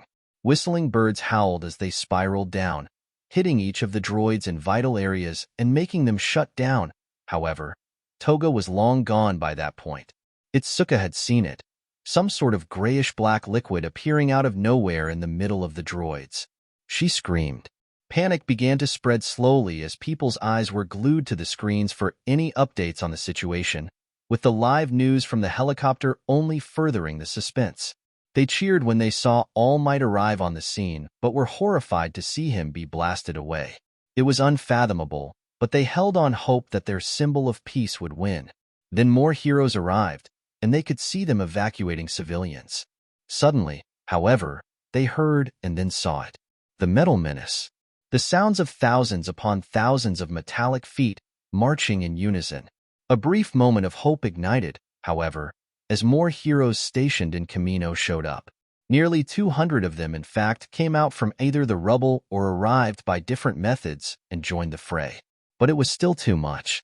I cannot describe the carnage that I'm seeing. This is truly Japan's darkest day yet. All Might is preoccupied with a villain who's taking him on toe-to-toe, and the heroes are being overwhelmed by the droids, the reporter inside the helicopter said before noticing something in the sky. Hold up, what's this? The camera turned and they saw the lots and the gauntlet appear in the sky before dozens of lights popped up in the night sky from the students and troopers on jetpacks. VOD. UA's clone battalion is arriving on the scene, the reporter said in awe. From the sky, and the ground too, the droids are being decimated. While many in Japan began to cheer, back at UA, Cody was now dealing with some angry teachers. You knew about this, Aizawa questioned. He recognized some of those wearing armor. And you didn't tell us about this? We could have stopped them. All due respect, sir, Cody replied. No, you wouldn't have. Your class is a hell class, Aizawa, Vlad King muttered. Can, Nizu called out as he pointed to the screen where a focus on the small army of flying people with jetpacks was shown. He recognized the green scales. Setsuna. And if she was there, I'm going to kill those kids. Get behind me. Please tell me that somebody competent is with them at least. Night owl, sir. Nizu guffawed as Aizawa groaned. Competent she is, Aizawa. But you and I know she's always been a rule breaker. Let's just hope this doesn't bite us too much in the ass later. Sensei, please. Tamura yelled as he was forced into Kurojire's portal. He didn't want to be left alone again, not when Sensei was the only one who cared. Tamura, you must keep fighting, All for One declared as the portal closed, sending his successor to safety. All Might roared as he charged once more against All for One. Warping, Gran Torino was sucked up into the black-gray goop and All Might thrust his fist forward. Plus choc inversion. All Might's fist brutally crashed into Gran Torino's face, just barely able to reduce the power to not kill the older man. The power then inverted on him, sending his arm back. I'm sorry. In the pause, All for One spoke again. I only came to save Tamura, but if you say you're going to fight, then I will too. He then recalled all the actions that All Might had committed, how he destroyed his allies. In the past, that fist crushed one after another of my comrades, and you were extolled as the symbol of peace. He opened his arms, leaving himself unguarded, as if he were the victim. The view you had atop of our sacrifices, he said as he then raised his hand and charged another air cannon. It must have been a great one. Detroit. All Might growled as he grabbed Torino and moved out of the way as he struck his opponent. Smash. The two forces clashed again, further devastating the landscape as All Might's costume began to disintegrate from the forces applied to it. All Might himself being pushed back as blood finally began to spurt from his mouth. Although he was lasting much longer than expected, he was reaching his limit. He forcibly negated it, huh? I won't let you fight without reserve, though, All for One mocked. Heroes have a lot of things they need to protect, don't they? He asked, referencing the countless heroes and clones fighting against the droids and rescuing civilians. Shut up, All Might growled. Ancient, you always toy with people like that. You break them, steal from them, take advantage of them, and control them. He protested, scoffing irrationally at people just trying to live their lives. All Might burst forward. All for One tried to counterattack, but his arm was already in a crushing grip. I cannot. Oh no, time for warping. But it was too late. Forgive that. All Might screamed as his fist punched through All for One's mask and sent him to the ground, cratering it. Gran Torino groaned as he woke up from the unintentional blow and gasped in shock as he looked at Tashinori's current state. The latter was steaming and coughing, blood trickling down his mouth. Tashinori. His face was half full and half thin, although admittedly not as thin as it could have been. You've reached your limit. All Might panted in fury, still glaring at the figure below him. What's wrong? He heard from below. All Might gasped. You seem to be very worked up about something. All Might, All for One commented, almost uncaring of the fist still planted on his head. I heard the same line before. All Might gasped again as her memory flowed in his mind. The previous successor of One for All, Shimura Nana. My origin. Tashinori remembers. I want to make a world where everyone can smile and live together. A symbol is necessary for that to happen. A symbol? A symbol of peace. The reason crime in this country isn't decreasing is that the citizens have no support. They have no pillar they can rely on. A young Tashinori turns to face the woman with a white cape. That's why I will become that pillar. Is that why you want to become a hero, even though you're quirkless? Yes. Heh, Yagi Tashinori, right? She asked as she faced him. You're really funny. You're crazy. You really are similar to her, All for One commented. But what else should I expect? Be proud, Tashinori. He remembers Nana saying. It's different than if you had one to begin with. You worked hard to secure that power. Do not sully the name of my honored master with that filthy mouth of yours. She was a woman with no skill whose ideals got ahead of her, All for One retorted. She was an embarrassment to me as the creator of One for All. All Might growled. She died in a really pathetic way. Don't you remember? You were there too. A yellow glove pushed against him, launching him away before Gran Torino tackled him and took him farther. Master! How he was helpless to even have a hope of a chance against the horrifying power of All for One. I'm leaving the rest to you. Sorahiko, make sure his dream comes true. Master! Master! How she pointed at him one last time. All Might, she says before clenching her fist and facing him with a smile on her face. I'm counting on you. Mother! He thinks but can't bear to say. Master! He cries out instead in agony as Gran Torino sheds his own tears. Nana faces her death. Thank you for the wonderful comedy. And an entire island is destroyed. Of course, All Might's attention is returned to the enemy below him. You left before the real fun stuff started. Where shall I begin? Enough. All Might roared as he cocked his fist back, only for All for One to take the opportunity to shoot him point blank. All Might was sent flying back into the air, coughing out blood from the serious blow, almost crashing into a newscopter before Gran Torino intervened. Sensei! All Might calls out. You're in the way. All for One mutters as he gets up. This is the same as 6 years ago. Calm down, Tashinori. You got so caught up by his words that he escaped, and then you got that hole torn into your stomach. The two crashed into another crater, with Gran Torino continuing to caution his student. Don't exchange words with him. Yes, sir. His fighting style and quirk are completely different from last time. You won't be able to get a good hit head-on. You'll have to be tricky. Can you still move? It's time to go beyond your limit. Plus ultra time. Yes, sir. This is unprecedented. What was once a duel between a hero and a villain has turned into a fully fledged war zone between two armies. The news reporter announced.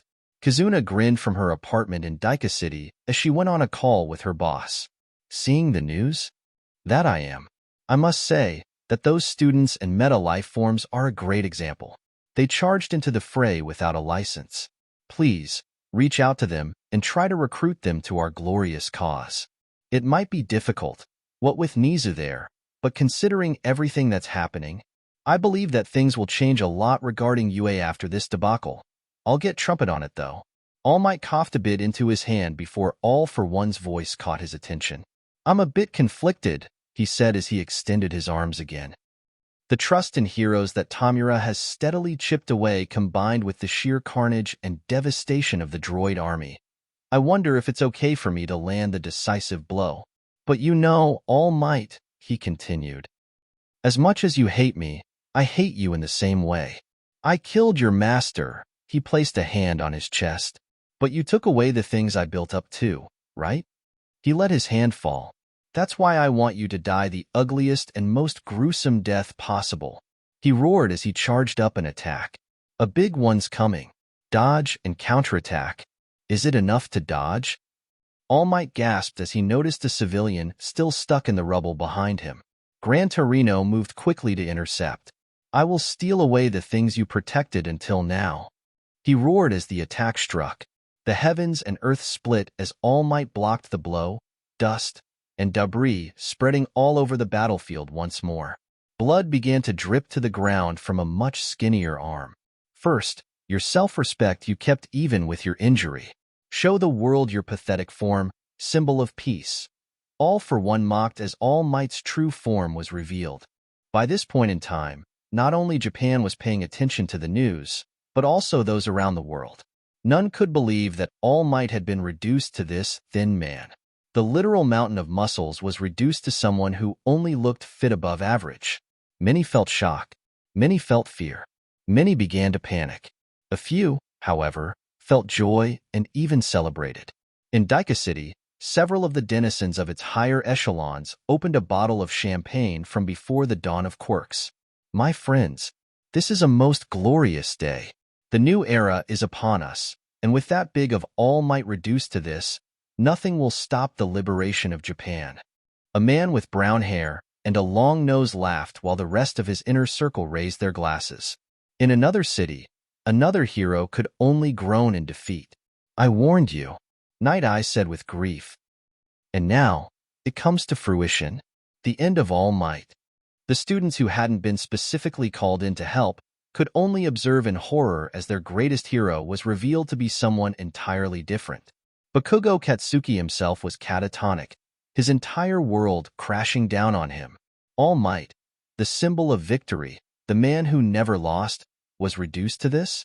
For once in his life, he didn't know what to think. This can't be real, right? Rin said in denial as he looked at the screen, not knowing what to tell himself. I don't know. Ojiro replied as he kept on observing the steaming All Might standing on what looked like on the brink of defeat. This can't be happening, this can't be happening, this can't be happening. Toru muttered to herself as she felt like curling into a ball and hoped to wake up from what seemed like a nightmare. Guys, Kodai is waking up, Shota said, making the people in the room look towards the portable Bacta tank currently there. It was luckily one where only the head and shoulders of the one inside was visible, meaning that a certain someone wouldn't be able to sneak a peek, even if his mind was completely focused on the screen. Although, considering everything that was happening, he was certainly putting his priorities in perspective. The girl in question groaned slightly, blinking a couple of times as she looked around, not knowing where she was, as the last thing she saw before going under was Phil's face. Yui. Easy guys, First Aid said as he partially drained the tank enough to prevent her panicking from being underwater. Kodai, this is First Aid, can you hear me? She whimpered but nodded.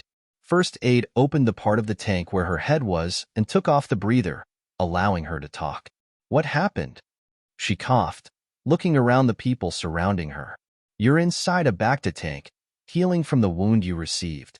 We're currently at UA and surrounded by friends and family, First Aid said as he went to the tank's terminal to monitor her vital signs. Where's Phil? Right here. Yui, I'm right here, he whispered, not wearing his armor as he gently reached down to hold her hand when she lifted it up. Once their hands touched, she did something she rarely ever did in front of others. She smiled. I'm glad you're safe. I think I should be the one saying those words, he said as he slightly teared up. Her vision focused more. She then turned and gasped at the screen. What's happening? Mandalore was captured. The heroes are fighting to get them back, but the droids came back too. Almost the entire UA battalion is fighting on the front lines. But All Might. Everything will be explained later. Right now, you need to rest and heal up. I should be there. I see the others, she said, referencing the occasional shots of her friends in their armor, fighting alongside the VOD. Phil merely shook his head. Just for now, focus on healing, all right? All right. Elsewhere in UA, Inko, Mandalay, Eri, and Coda were also watching the news. Although the adults had wanted the children to not see this, they'd been stopped short by Coda's words. Is it any worse than what we already saw? What do you mean, Coda? Shino asked, confused as to what he meant. Like I said, is it any worse than what else we saw? He asked while hugging Eri under the blanket the two kids were currently wrapped in. They had no response to that. Please, I want to see Izuku. Eri sniffled. Okay. They didn't know how to console her. Not without her rescuer there to help cheer her up or come out of her shell. Yet, something was odd to All for One. He could tell that something had happened to All Might. The skeleton-like form he expected was not there. Sure, he was skinny, but it was less than what was desired. That, combined with the longer time before his form failed, the somewhat greater strength than initially anticipated, told him one thing. You've somehow been healing yourself, just enough to take the edge off, truly commendable. I didn't think that you'd take time out of your busy schedule to help yourself. Something's changed, hasn't it? All Might? All for One observed. But no matter, either way, this is the real you. The one hiding behind the facade of an almighty champion for the people. All Might still glared at him, blue blazing brightly. I see. Even if I hadn't been healed, even if my body were to wither and rot, even if you expose me to the world, he clenched his fist. My heart will remain that of the symbol of peace. Not even you can steal a single piece of that from me. Wonderful. I give up, All for One said exasperated. I'd forgotten what a naughty and stubborn child you are. He then raised a finger. Then perhaps this will not hinder your heart either. You know, Shigaraki Tamura is Shimura Nana's grandson. All Might's eyes widened in disbelief. I kept thinking about what you would hate the most. I created chances for you two to meet, though, granted, they didn't work out. Either way, due to his encounters with Mandalore, you've probably had no trouble at all of thinking to put him down like any other villain you've faced with a smile, right? Lies. Toshinori whispered. It's the truth. You really think I'd lie about something as good as this? All for One chuckled. You're realizing it right now even. It's exactly what I would do. He chuckled again. Oh, that's strange, All Might. He laughed as he placed his thumbs on his cheeks and mimicked Nana's trademark. Where's that smile of yours? When you have to save someone, that means that the person went through something scary. So true heroes don't just save lives, they save hearts too.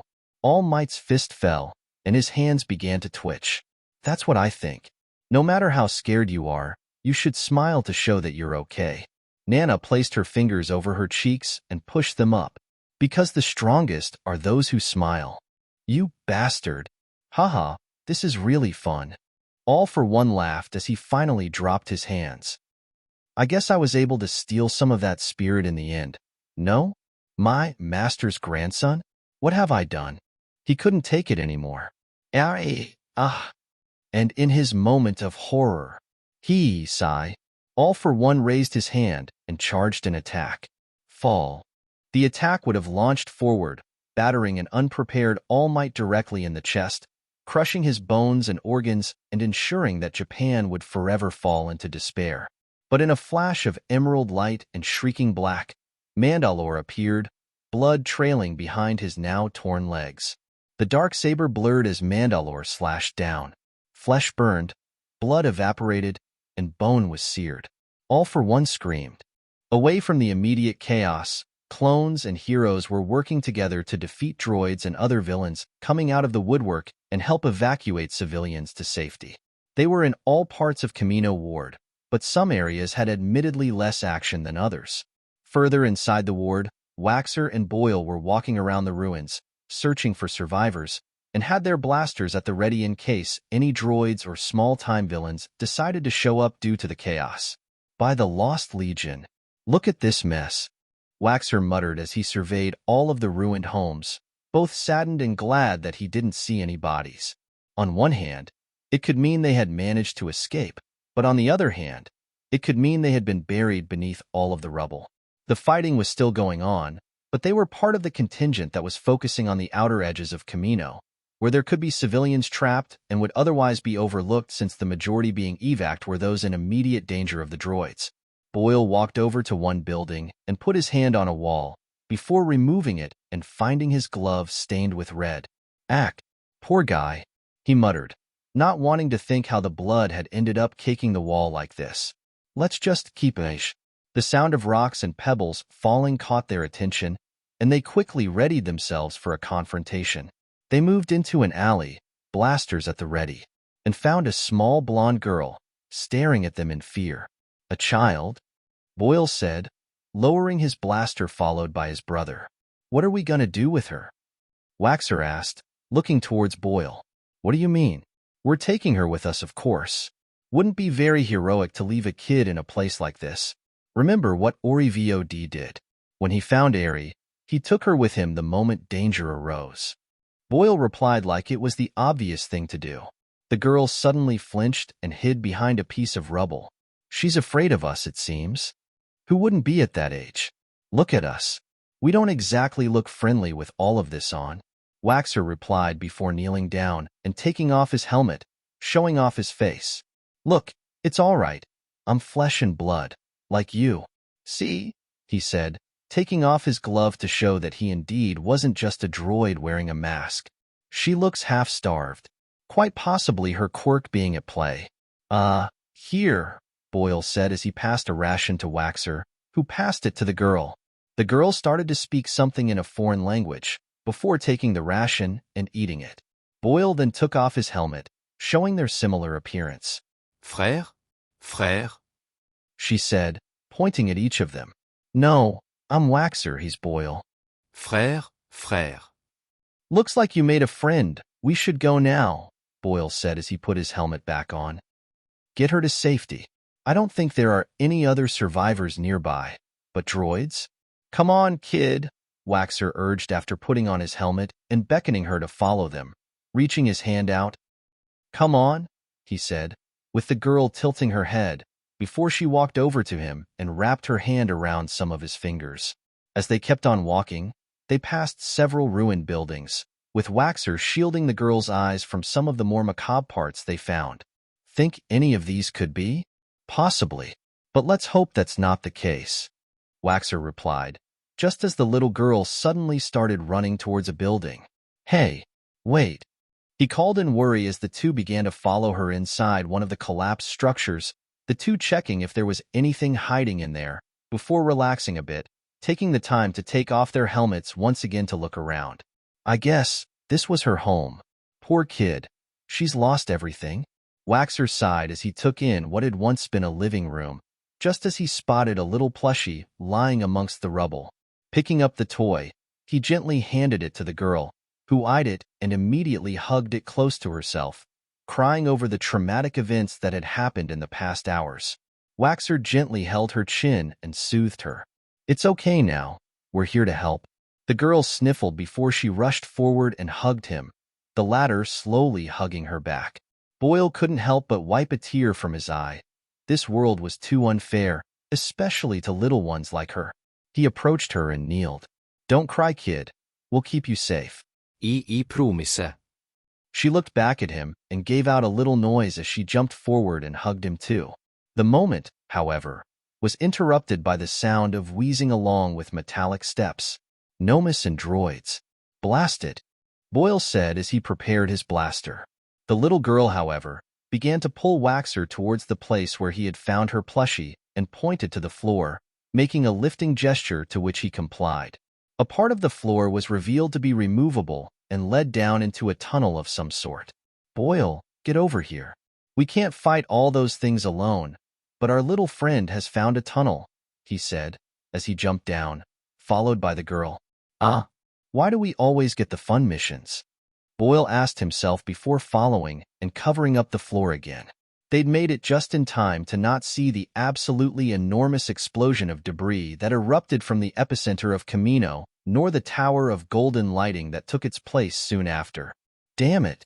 Damn it! Damn it! An officer swore as he fired the last rounds of his pistols into the sea of droids and villains amongst them who laughed maniacally over their predicament, using the moment to sow mayhem and rob the buildings that were still intact. Just as a droid peered over him, causing him to scream, it was hit by a flail and sent flying into some villains, knocking them down. Looking up, he saw a gray clone holding said weapon, which then connected its loose sections into a mace, before he lifted his arm and fired a huge blaster bolt at a super battle droid, destroying it and some of its mechanical brethren behind it. Who are you? The officer asked the clone who helped him up. I am Megatronis, an ARC trooper of the VOD. We're here to help, he announced, just as several jet troopers arrived and performed strafing runs on the droids and villains. One landed next to him. Commander Megatronis. The Seekers have performed surveillance and strafing runs everywhere. We've only found a few survivors, sadly. The gray, red, and blue clone sighed solemnly.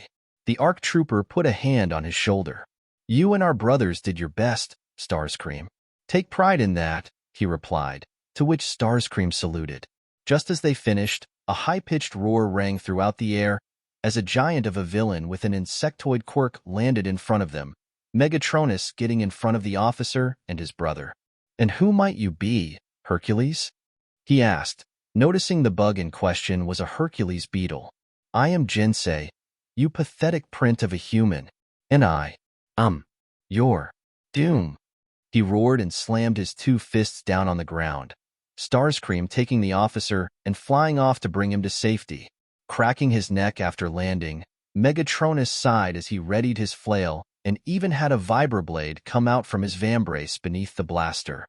You might prove to be a challenge, something I've longed for a while. Now show me what you've got. He roared back and charged towards the villain who swung down on his smaller foe, who dodged out of the way and slammed his mace into the side of the villain, the exoskeleton sparking and cracking slightly. Sking, he blocked another swing, being sent flying a few feet away, with Jinsei taking off the ground with his wings and flying towards the ARC trooper, tackling him and slamming the soldier into the building behind them. Rearing his arm back, Jinsei grinned just before he was slashed across the face by the vibroblade, making him scream in surprise and let go of the clone who landed on the ground, rolled out of the way, and fired his wrist blaster on the villain, the bolts causing the armor on the insectoid man to crack more and more. The insectoid villain charged him again, ignoring the pain as he finally reached him, grasping him by the arm and crushing the vambrace, making Megatronis roar in pain, before he turned the mace back into a flail and hit him in the face, knocking off a mandible and a few teeth. You are indeed a worthy opponent, Jinsei, but this ends now, the clone yelled. Just as the two were about to clash again, they were interrupted by a pillar of light and debris flying, making them stop dead in their tracks. What in the name of the Lost Legion? Megatronis muttered as he looked at the pillar in the distance. Damn it, I shouldn't have let him go. Ochako cursed as she helped another civilian enter the LAT. Negotiators at full capacity. We'll drop them off then head back for another pickup. Copy that, oddball. Good luck. No use worrying now, he was going to fight with or without armor. Momo replied as she helped deal out medical supplies. How are things going? So far, we're doing good. The droids don't have aerial capabilities, so the jet troopers have been hitting them from above, and the ships have been carpet bombing them whenever they come back, Momo replied before their attention was caught by another. Keep bringing in the injured. I want every single soldier, officer, and civilian with even the smallest scratch here pronto. We can't let even one of them succumb to injuries, or I would be ashamed to call myself a medic. Ratchet barked as the metaclones, and even some hospital staff they'd found scrambled around to help. Have there been any casualties? Momo asked. From the VOD? So far no, just injuries. The shield walls are helping, but every moment they're at risk of dying once they head out. We just have to trust them, Ochako. The good thing is that these droids are automatons. They fight by marching. As much as I hate to say it, all this destruction provides them plenty of cover for counterattacks and other tactics. Ochako nodded and then left with a squad of clones to venture out for more injured. A large explosion at the epicenter, however, caught everyone's attention as the ground trembled and winds passed over everyone. I think something just happened with All Might's fight. Ochako was interrupted by the pillar of golden energy that erupted near Ground Zero. Something's wrong, Ochako called out. I recognized that pillar. It was the same as Izuku's from the USJ. Izuku. This is not good. The numbers are off the charts, but they're dropping rapidly, Ratchet said as he checked his vambrace. What numbers? The numbers that show his strength, Ratchet replied grimly. Whose? All Might's. Author. Now we're getting to the good stuff. Keep on the lookout for the next chapter. Omake by CT. Well then, how interesting, he said, just as he activated one of his quirks that played ominous background music. I must thank you, though, for helping my dear Shigaraki to become so motivated. He has become much better. What is it the youth call it? Ah yes, RTS gamer. Ever since the USJ, he stopped doing his Zerg rushing and instead has chosen the Deathball route, so I must thank you for that. You have done splendidly. But I have a proposition. You have been cast down your entire life, haven't you? Rejected and mocked by the masses. A quirk like yours would be a waste protecting those who shunned you. No, it would be of much better use to conquer Japan and then the world, he said, before extending his hand. Join me, and together we shall rule the world as master and apprentice, he said, just as the music swelled. You've got to be kidding me. Are you nothing more than a gamer and Shinibu like the crushed Shabir too? Izuku said, more shock and anger rather than trembling with fear as he had hoped. At that moment, the music stopped, accompanied by the scratch of a record needle. Excusez-me. You are literally, almost word for word, saying what Shigaraki said to me with his gamer lingo. My apologies. It seems that Tamura has been influencing me more than I care to admit. Chapter 30. Innocence of Camino. Legion. Innocence of Camino. A soldier's most powerful weapon is courage. Invasion. The newsman began. I'm Tom Kane here with World Hero News. Japan's symbol of peace. All Might is facing off against a deadly enemy.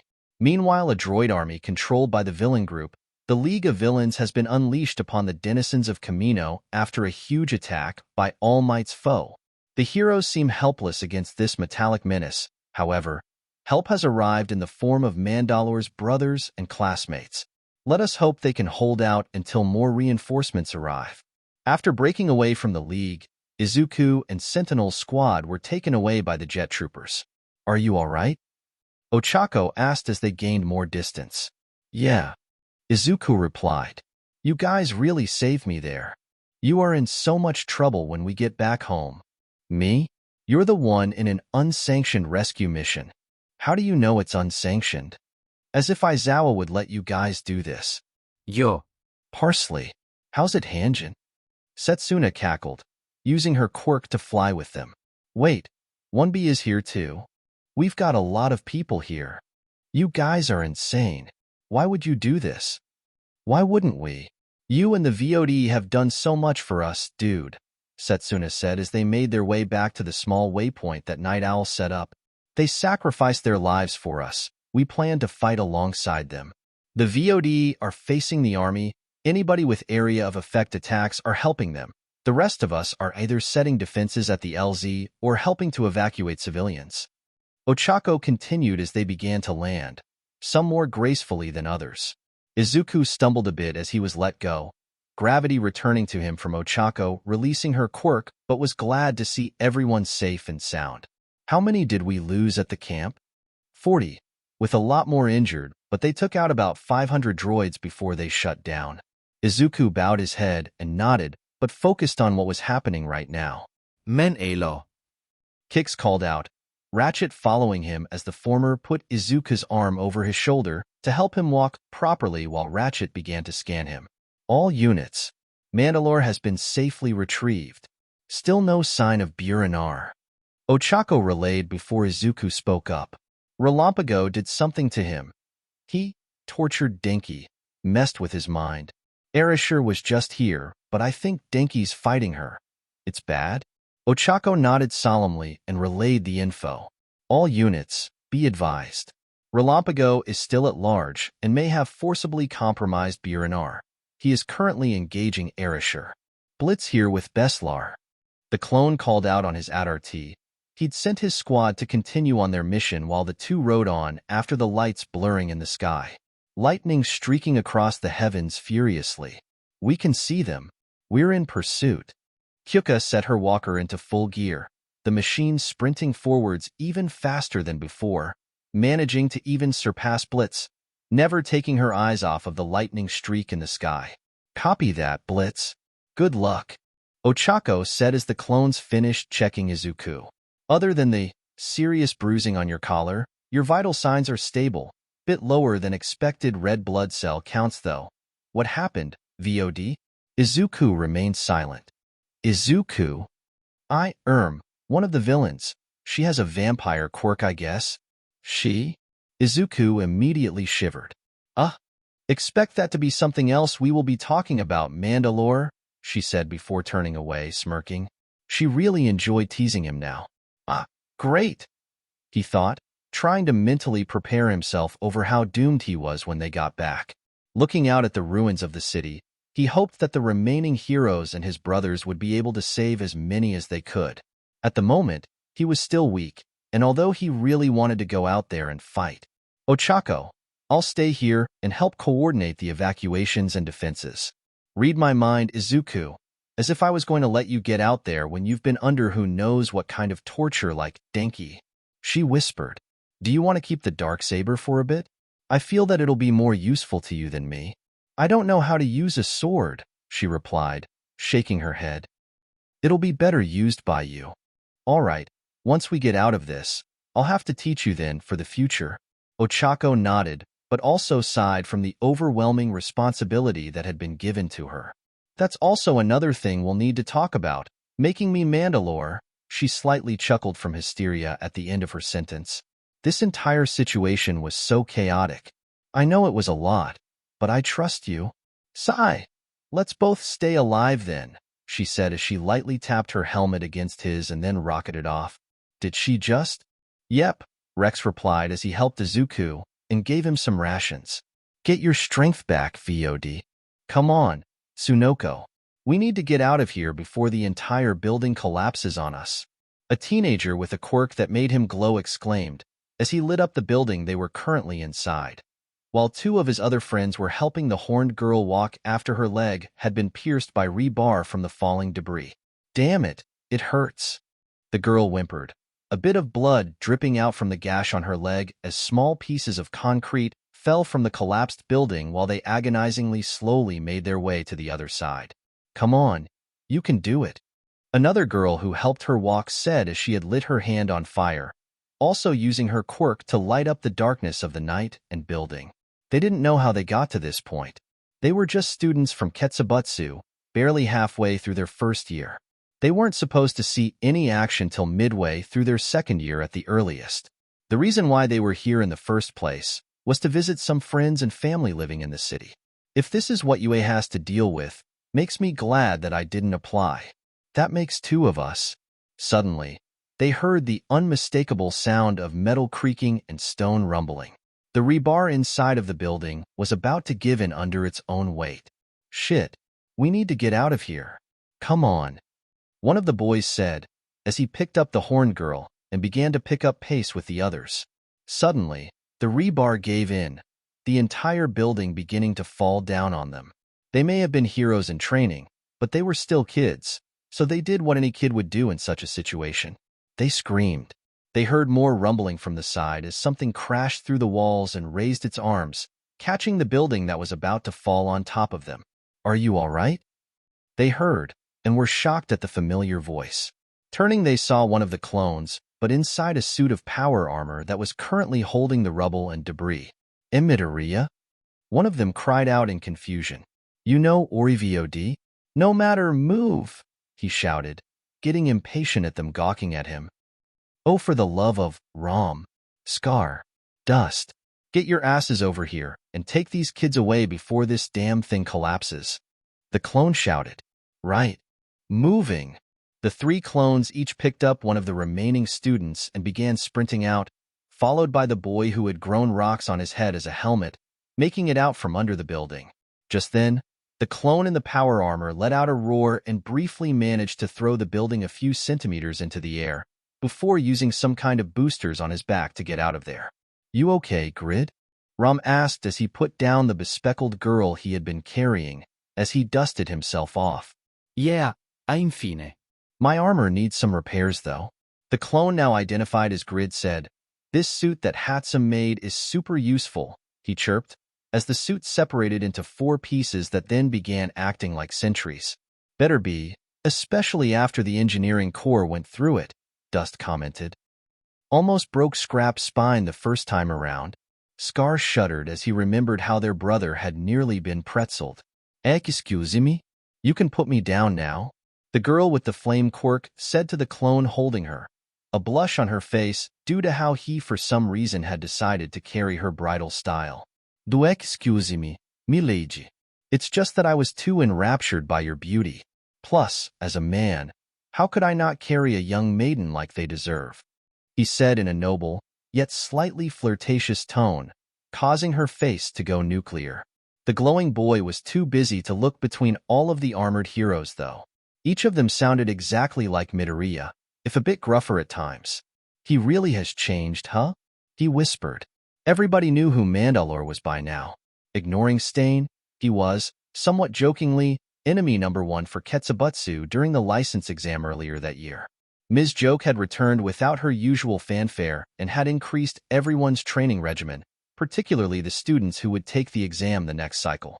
1 student against over 1,000. And he still won. Then the recent debacle with him fighting All Might at Eye Island, then the news about the summer camp, and now this. One of the clones, Rom it looked like, then lifted his hand to his helmet. Kurama, get over here with the Redeemer. We have more civvies that need evacuation, and have DOS on standby to take care of them. Rom said. Copy that, Rom. I'm on my way, you're just in luck. You're along the way of the LZ. Another voice like Midoriya's replied, just as a red blaster bolt strafed the clone's helmet, who immediately began to fire in the direction that the shot had come from, while his other brothers took the others into cover. Damn clankers, Scar hissed, before pulling out a rifle that didn't look like standard issue for the clones, and began firing back, nailing headshots on the droids. As it turned out, the weapon he was carrying was a sniper rifle. More and more of the droids arrived, soon outnumbering the small group 3-1. A few minutes of firing back and forth later, the clone with a yellow color scheme loaded a strange-looking grenade into a launcher that was underslung on his rifle, before firing it into the middle of the skeletal robots, with an electric shock being unleashed shortly after and deactivating a handful of them. More just took their place, though, before Grid coated in something on his vambrace, causing the 4 sentries to take off and fly into the mass of droids, knocking them down, crushing them, and even melting them with a flamethrower. The Ketsubutsu students just gawked in awe at what they had witnessed, just as the wind started to pick up behind them, making them look up to see another jaw-dropping thing. Some sort of flying transport landed, a gray kitsune painted on the side, with the side doors sliding open to reveal a few clones standing inside, with the students being guided on board, just as more droids arrived on the scene. As they flew through the air, the 6 hero students could feel how awkward the atmosphere was for them, the pressure of silence weighing on them heavily, as none of the clones said a word while they were transported. Suddenly, the one in the big armor turned to them and looked down. What are your names, children? I am Tsunoko Yagi, the horn girl said, before yelping as one of the medics applied a Bacta spray to the wound on her leg, also wrapping bandages around the rebar to stop the worst of the bleeding. Akari Senku, the glowing boy muttered, feeling a bit uncomfortable with all of the weapons around him. Titamashibi Ho, the flame girl muttered, still blushing enough to make herself glow as the clone, Dust, still hadn't put her down. Kotetsu Gansiki, the rock boy said, looking at the blasters around him, and somewhat feeling he was being taken into custody. Gomu Suiho, the red-haired boy said, nervously chewing on something. Megane Akabu, the last of them said, adjusting her cracked glasses slightly as she had a few things orbiting around her. Nice names, he said, just as they got out of the danger zone and headed towards you. Erishur grunted as she was launched away from the hand and crashed into a building before her instincts made her dodge to the side. A torrent of lightning passed by where she was before she sprinted out of the building and launched her own attack. She immediately regretted it once she saw her attacker. Denki, she cried. The boy growled, his voice sounding like rumbling thunder, blue lightning surging through his eyes and body, and what appeared to be cracks appearing all over it, too. He roared, the sound deafening her ears, forcing her to clap her hands to try and block out the sound. What did he do to you? I've merely unlocked his full potential, sister. Relampago cackled from the side. I'll kill you for this. I'm sure you would, sister. Relampago laughed. But can you bear to kill your own flesh and blood once more? Deadvolt, destroy her. Deadvolt snarled and charged forward, Erishur charging up her arms to block the straight attack. Then Denki disappeared. What? And she felt her back burn in agony as a kick to her spine sent her rocketing into another building. The impact had been so fast that she didn't even get a chance to scream before she was covered in rubble. Erishur coughed as she burst out of the rubble, before her instincts made her block another blow that sent her skidding back.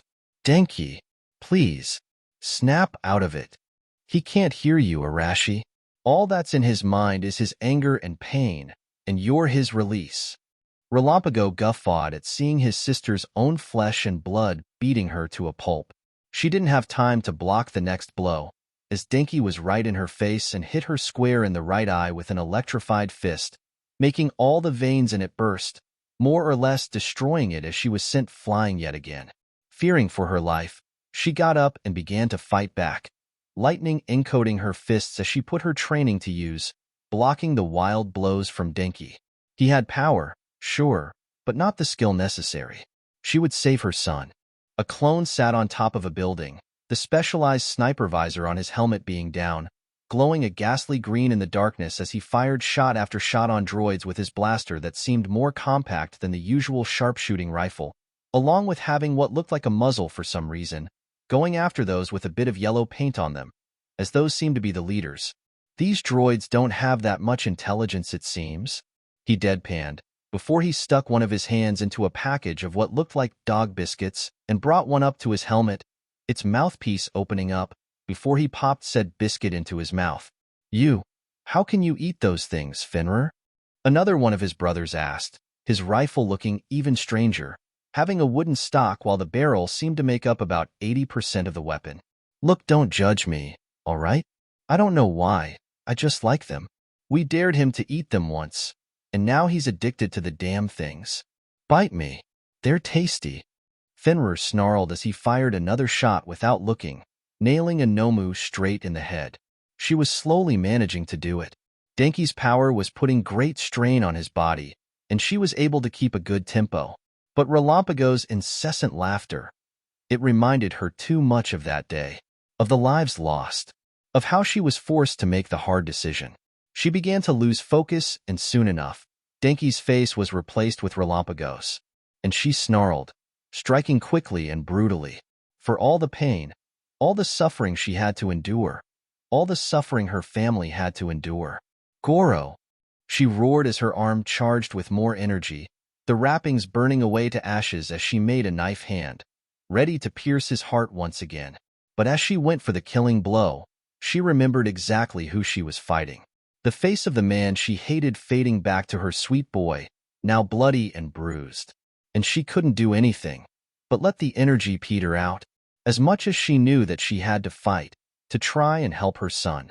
Mom, I think I should be a paramedic instead. It's less dangerous. Oh, Denki, she said while hugging him.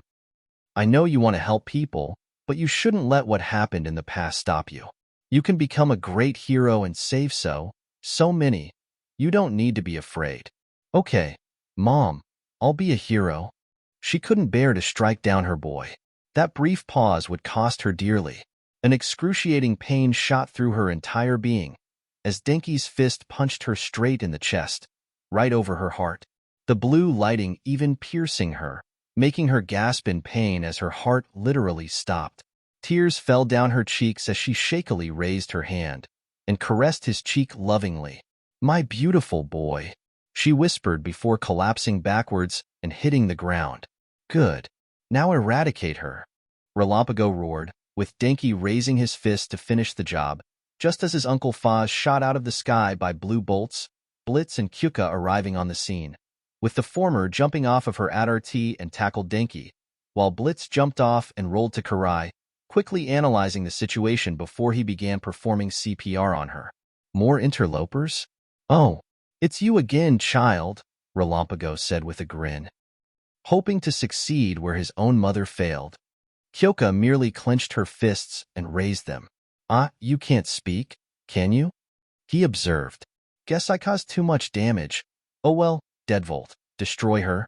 Denki unleashed a lighting barrage and Kyoka brought forth her bracers, a sonic distortion appearing in front of her as she clashed them together, diverting the electricity, before he got up close and personal, unleashing a torrent of punches, the punk girl's armor taking the worst of the blows as she backed away. Denki was fast, but he was getting tired. Whatever Relampago had done to him was starting to disappear as the bluish-white lightning was starting to fade away. But he was still relentless, and she couldn't do much with Relampago nearby. So with a silent scream, she tackled Denki and launched forward with her jet pack into the sky, the electricity actually helping to keep her muscles locked and him stuck to her. Des donkeys. She coughed out, her throat still healing. "Denki." Denki then started to headbutt her, the electricity beginning to short out and fizzle, the strain of everything making him practically seize while her helmet started to crack, the visor shattering and revealing her eyes filled with tears. A wild head but sent her slightly spiraling and knocked her helmet off, and she could clearly see Denki's face twitching, the lightning spazzing out of him, tears flowing and evaporating from his cheeks. "Denki, come back to me," she screamed, feeling her vocal cords tearing themselves to shreds with each word coming out of her mouth while her own tears ran down her cheeks. "Please come back," she cried, before her vocal cords gave out on her once again. She felt her entire body scream at her to get away from the electricity flowing around the two, some of it even burning her and her armor slightly as it made contact. But she didn't care. She just wanted her Denki back. Clasping his cheeks gently, she held back a hiss as she felt the burning sensation on her hands, before she used the last of her strength to pull herself closer to him, their lips connecting with each other, with Denki's quirk fizzing out while his pupils trembled and slowly began returning to normal as they started to fall, the moon illuminating them. "Kyoka, Denki." She smiled at him with tears in her eyes. He started gasping heavily and trembling. What happened?" Relampago." He cried out in fear. "Where is he?" "He's still down there," she whispered. "Your voice." "Don't worry about it." She shook her head before caressing his face. "I have an idea. Trust me? Always." "Shield wall." A clone ordered once more, and the clones set up their shields, the blue energy popping up once more as more clones behind them took civilians to the lots. Red shots impacted against the shields, the barrage pushing the clones back a bit, but they stood tall. "Burke, get ready to open fire." "Copy that, bulkhead." "Men, get ready to fire," Burke said as he and some others came up to the shield wall. "Stand your ground, VOD." Armament roared as he stepped up and activated all 4 shields on his organic and mechanical arms, planting his feet in the ground. "Rotary blasters," Arsenal bellowed, with several clones coming running up to the line and stuck their weapons of choice out from the energy fields and in between the metal plates. Standing their ground as the red blaster bolts impacted their shields, the firing line awaited orders from Arsenal, who lifted his arm into the air and brought it down, the clones opening fire and cutting down row after row of droids. It still, however, seemed like that their numbers were endless, and the Nomu joining them certainly didn't help, as they seemed to have some sort of minor absorption quirk. Arsenal then stepped up, the sounds of all of his weapons heating up as the small barrels on his vambraces began to spin and the cannons on his shoulders heated up. "All right, clankers. Eat laser," he thundered as he let loose with all of the weapons he was carrying, a wall of blaster bolts and miniature rockets erupting from him. The droids didn't just get cut down during the onslaught, but straight up started to melt due to the intense heat, while the Nomu were reduced to little more than Swiss cheese. "Sir, we're being overrun. There's just too many of them," one of his brothers shouted, dodging a blaster bolt. "Seekers incoming." They could see jetpack troopers come by, dropping bombs and shooting down droids. But what was the most noticeable thing, however, was Aoyama flying around and doing what was essentially miniature orbital strikes. And there goes the plausible deniability. "I think we're well past that point, Fuse." "Oh well, bombs away," he said as he lit up not one, not two, but an entire bandolier of detonators and tossed them over to a group of droids. Kaboom. I love the smell of explosions in the morning. It's the middle of the night. I said what I said. Relampago smiled as he saw the two spiraling around in the sky. Deadbolt's powers may be hurting him, but that only required training and perhaps a few body modifications. "Oh, looks like he's dragging her down," he noted as the movement became even more sporadic before they started to spike downwards and then head towards him. "There we go, Deadbolt. Just like that," he grinned. He was barely giving any notice to the clone uselessly trying to revive his sister. He could see them getting closer. It seemed that the girl's helmet had been knocked off. They started to spiral again, and he noticed that Deadbolt had forcefully separated himself from her before grabbing her by the back of the jetpack, the two spiraling again as he forced her to face Relampago. Then she screamed. Relampago was assaulted point blank by the sound waves that erupted from her throat, sending him flying back screaming in agony. As the two students hit the ground, Denki then ran over to where Blitz was as he finally realized his actions. "Mom, MOM," he cried as he started to break down and hold her hand. "Mommy, please, I'm sorry." He wept.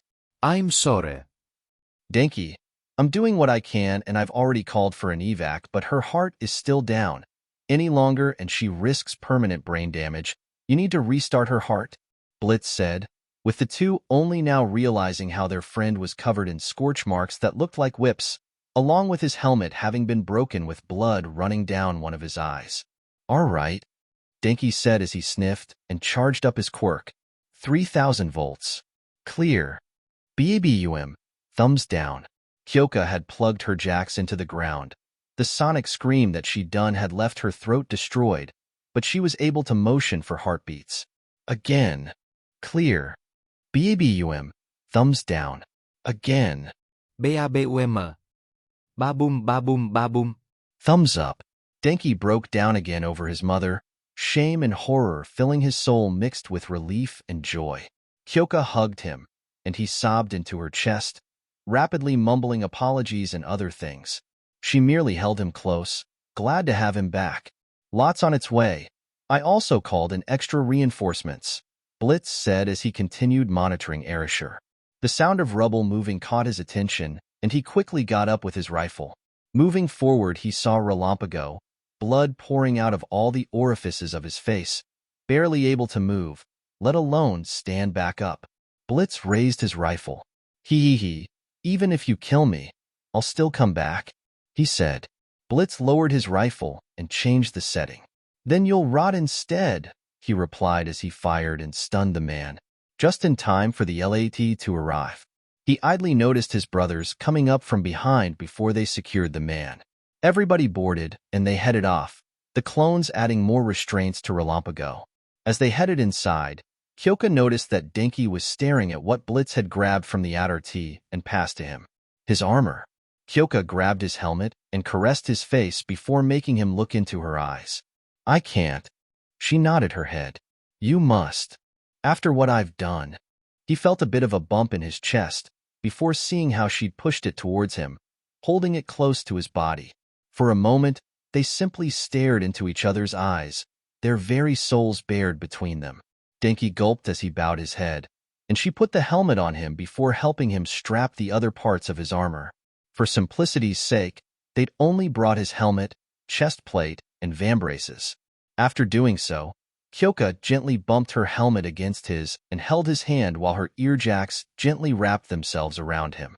A sudden shaking of the LAT, however, shook them out of the moment. What's going on? Denki called in concern. Something's up. An enormous explosion of wind knocked us off course and some kind of pillar of golden energy just erupted in the sky. Burinar, I know it's a lot. Command knows that you're back. They're asking for your help at the scene. The other medics won't be able to get there in time to help if anybody needs an AED, Blitz said. Denki gulped under his helmet. Hashtag this is Ratchet. The camp is being overrun by droids, Nomu, and villains. I repeat, we are being overrun. Requesting reinforcements. The ARC troopers' voices called out from the comms. We need to hurry back. That place is filled with civilians. Not just the men, but the women and children too. Punch it, Throttle. Show us why you have your name. Blitz yelled to the pilot who complied and sped up. Hold on tight. This is going to be the fastest that the intervention has flown yet. We need to bring Arashir to the hospital. I know. Get ready to drop. Denki paused as he stared back at his mother, who was still being tended to. He desperately wanted to stay by her side, but he knew what she would tell him. The needs of the many outweigh the needs of the few. He recalls his mother saying once, I'll make things right, Mom. He whispers as he holds her hand one last time before heading to the doors. He felt somebody strap a jetpack to his back and shakily took Kyoka's hand. She tightened her grip, and once they were clear, they leapt out to the battlefield. Together. Across the battlefield, carnage was still spreading as droids attacked the defenseless people of Kamino. No. Please. Please don't KRGH. A woman screamed, just as she was what could only be explained as executed by a droid. A man was currently, if illegally using his quirk to defend himself and a group of children from some droids, and was doing rather well, until 3 dropped down from a building, being built more robust yet still nimble enough to seem like ninja. Once the leader knocked him down, all 3 of them aimed their blasters and fired 3 times each, the machines seemingly taking a sadistic pleasure in doing so. Elsewhere, a child was held up by his parents as droids kept attacking around them, more people and even heroes falling to their firepower. His parents led him to a pair of doors that led into an underground cellar and kissed him goodbye before placing him inside and closing the doors. An explosion rattled the doors. A large droid opened the doors and twisted its arm as it readied to fire. A blue shot hit its shoulder, making it turn to face its aggressor before it was killed by another one, blowing a gaping hole in its body. An armored figure appeared, extending his hand. Taking it, he was raised out of the cellar to see more armored figures on jetpacks firing on the droids, saving the people and evacuating them. One pointed at the soldier holding the boy and pointed up. He took 2 steps and then launched into the skies, and as the boy looked down, he could see the white and colored soldiers fighting against the droids and winning. Something he caught out of his eye, however, were the 2 figures lying still on the ground next to the doors. That was the last time he would see his parents alive. A small detachment of clones led by Fordo and Yanagi made their way through the city. There had been a few more, but they had split off to distract some Nomu who went after the group and hadn't made any radio activity since then. I don't like this. I seriously don't like this. Can it, Wooly? Fordo whispered, before hearing a metallic sound from a manhole, making everyone turn their blasters on said location as they noticed someone or something tried lifting the lid. Hold your fire, boys. ARC Trooper said as he gestured to his brothers to lower their weapons, just as the cover was pushed to the side, with Waxer and Boyle coming out. Waxer, Boyle. Where have you 2 slackers been? He demanded of the 2 who flinched slightly. We can explain, Vio. You see, we got a bit sidetracked, Boyle explained, just as the little girl peeked her head out from behind his leg. I think I see what sidetracked you. He began to chuckle, before taking off his helmet and knelt down to eye level with the girl. Hello, little one, he said, to which she hid behind Boyle again, covering her eyes. She brought us here through the sewer system. She knows her way around them surprisingly well. Waxer answered, before Fordo looked back towards the girl and began speaking a foreign language, just like she had. She says she can help us navigate through the city, but there are a lot of droids and Nomu up ahead. We'll need a diversion, so we can put them in a pincer attack. Looking at what he had to work with, he nodded to himself as he began to do the math in his head. Waxer, Boyle, Mayhem. You three are with me? Emily, Phantom, Spectre, Ghost, and Revenant will be responsible for the first strike while we make our way behind them. Reiko and the squad nodded as they moved forward, the group disappearing into the night, partially thanks to their stealth devices. Speaking to the little girl again, Fordo and the others made their way into the sewer system with her as their guide.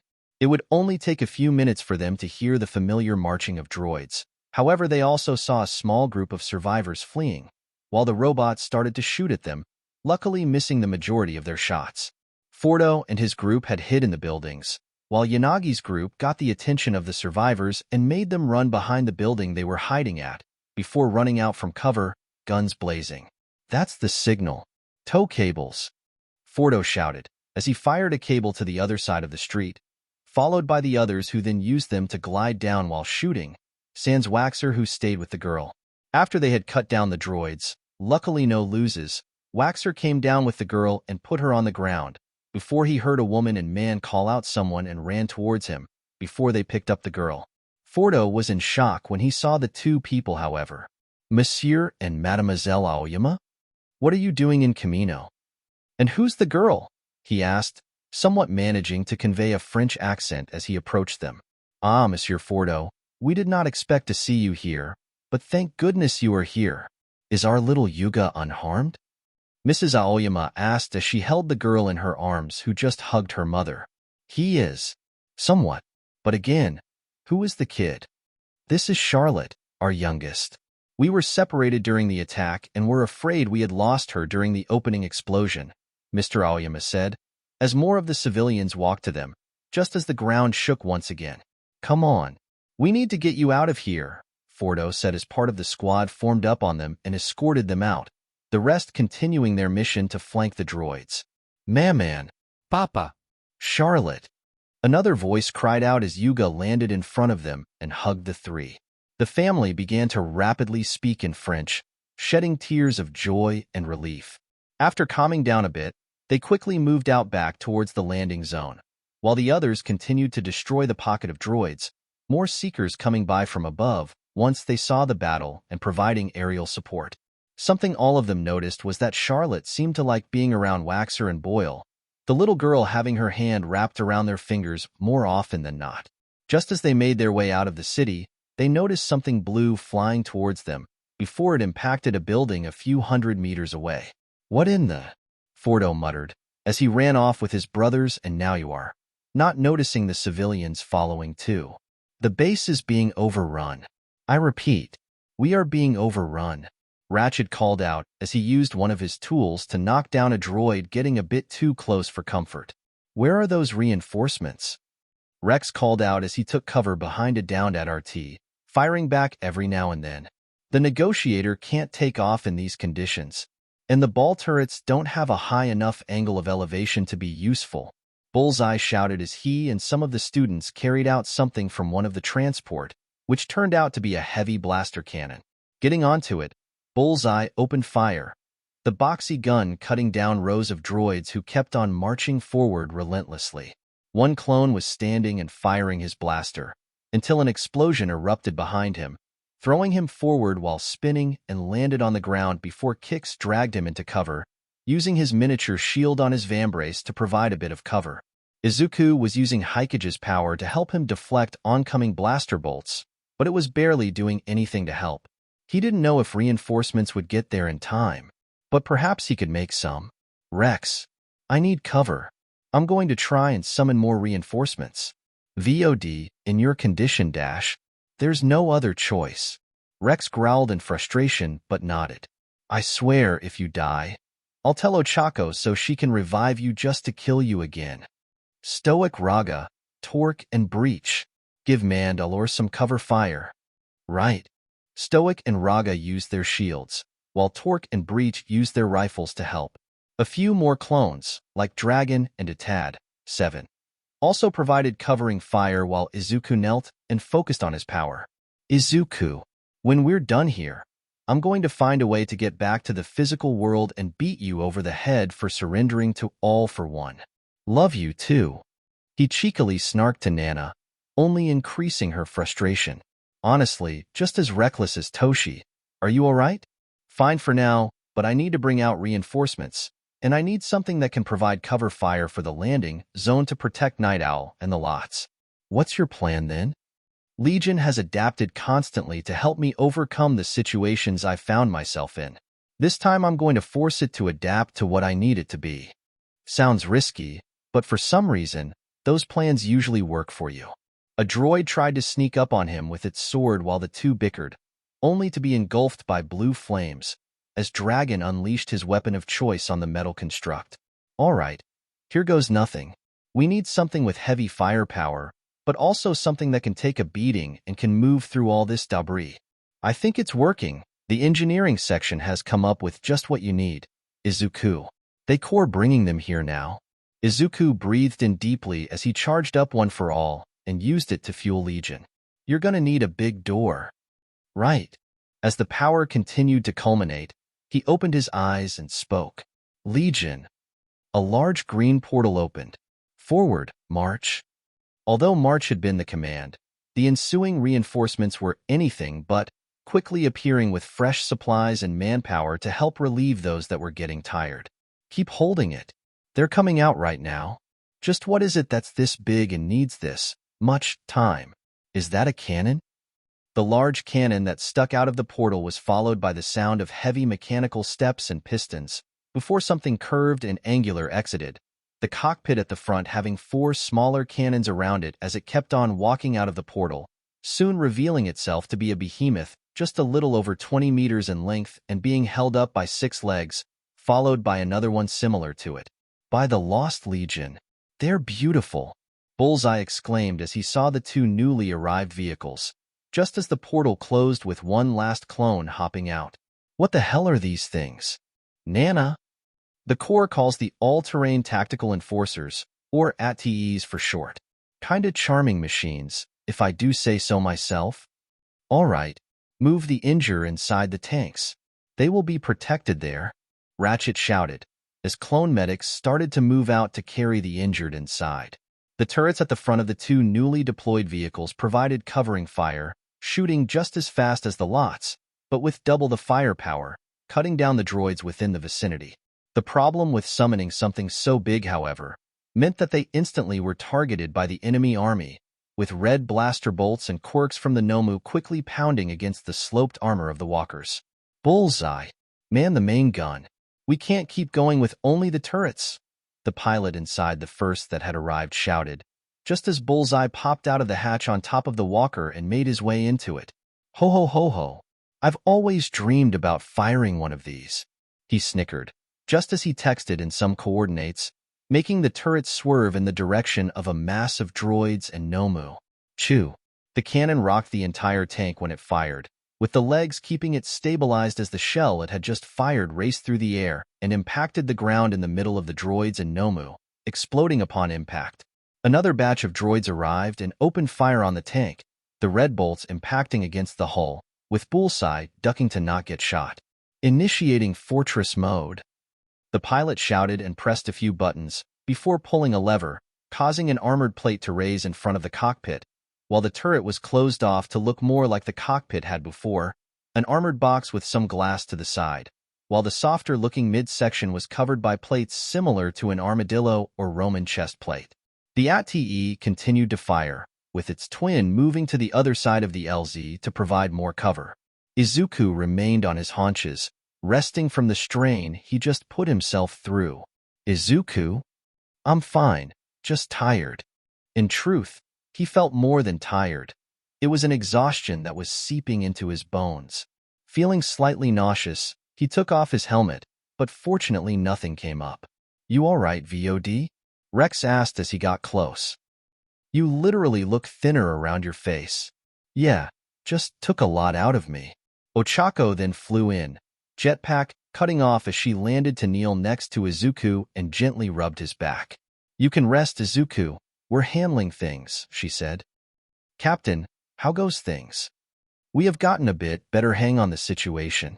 The droid and Nomu army has us surrounded on all sides, as you can see, and our scouts and squads out in the city have reported the clankers executing civilians in cold blood, he reported. All Might is still fighting all for one, but it doesn't look good. How bad?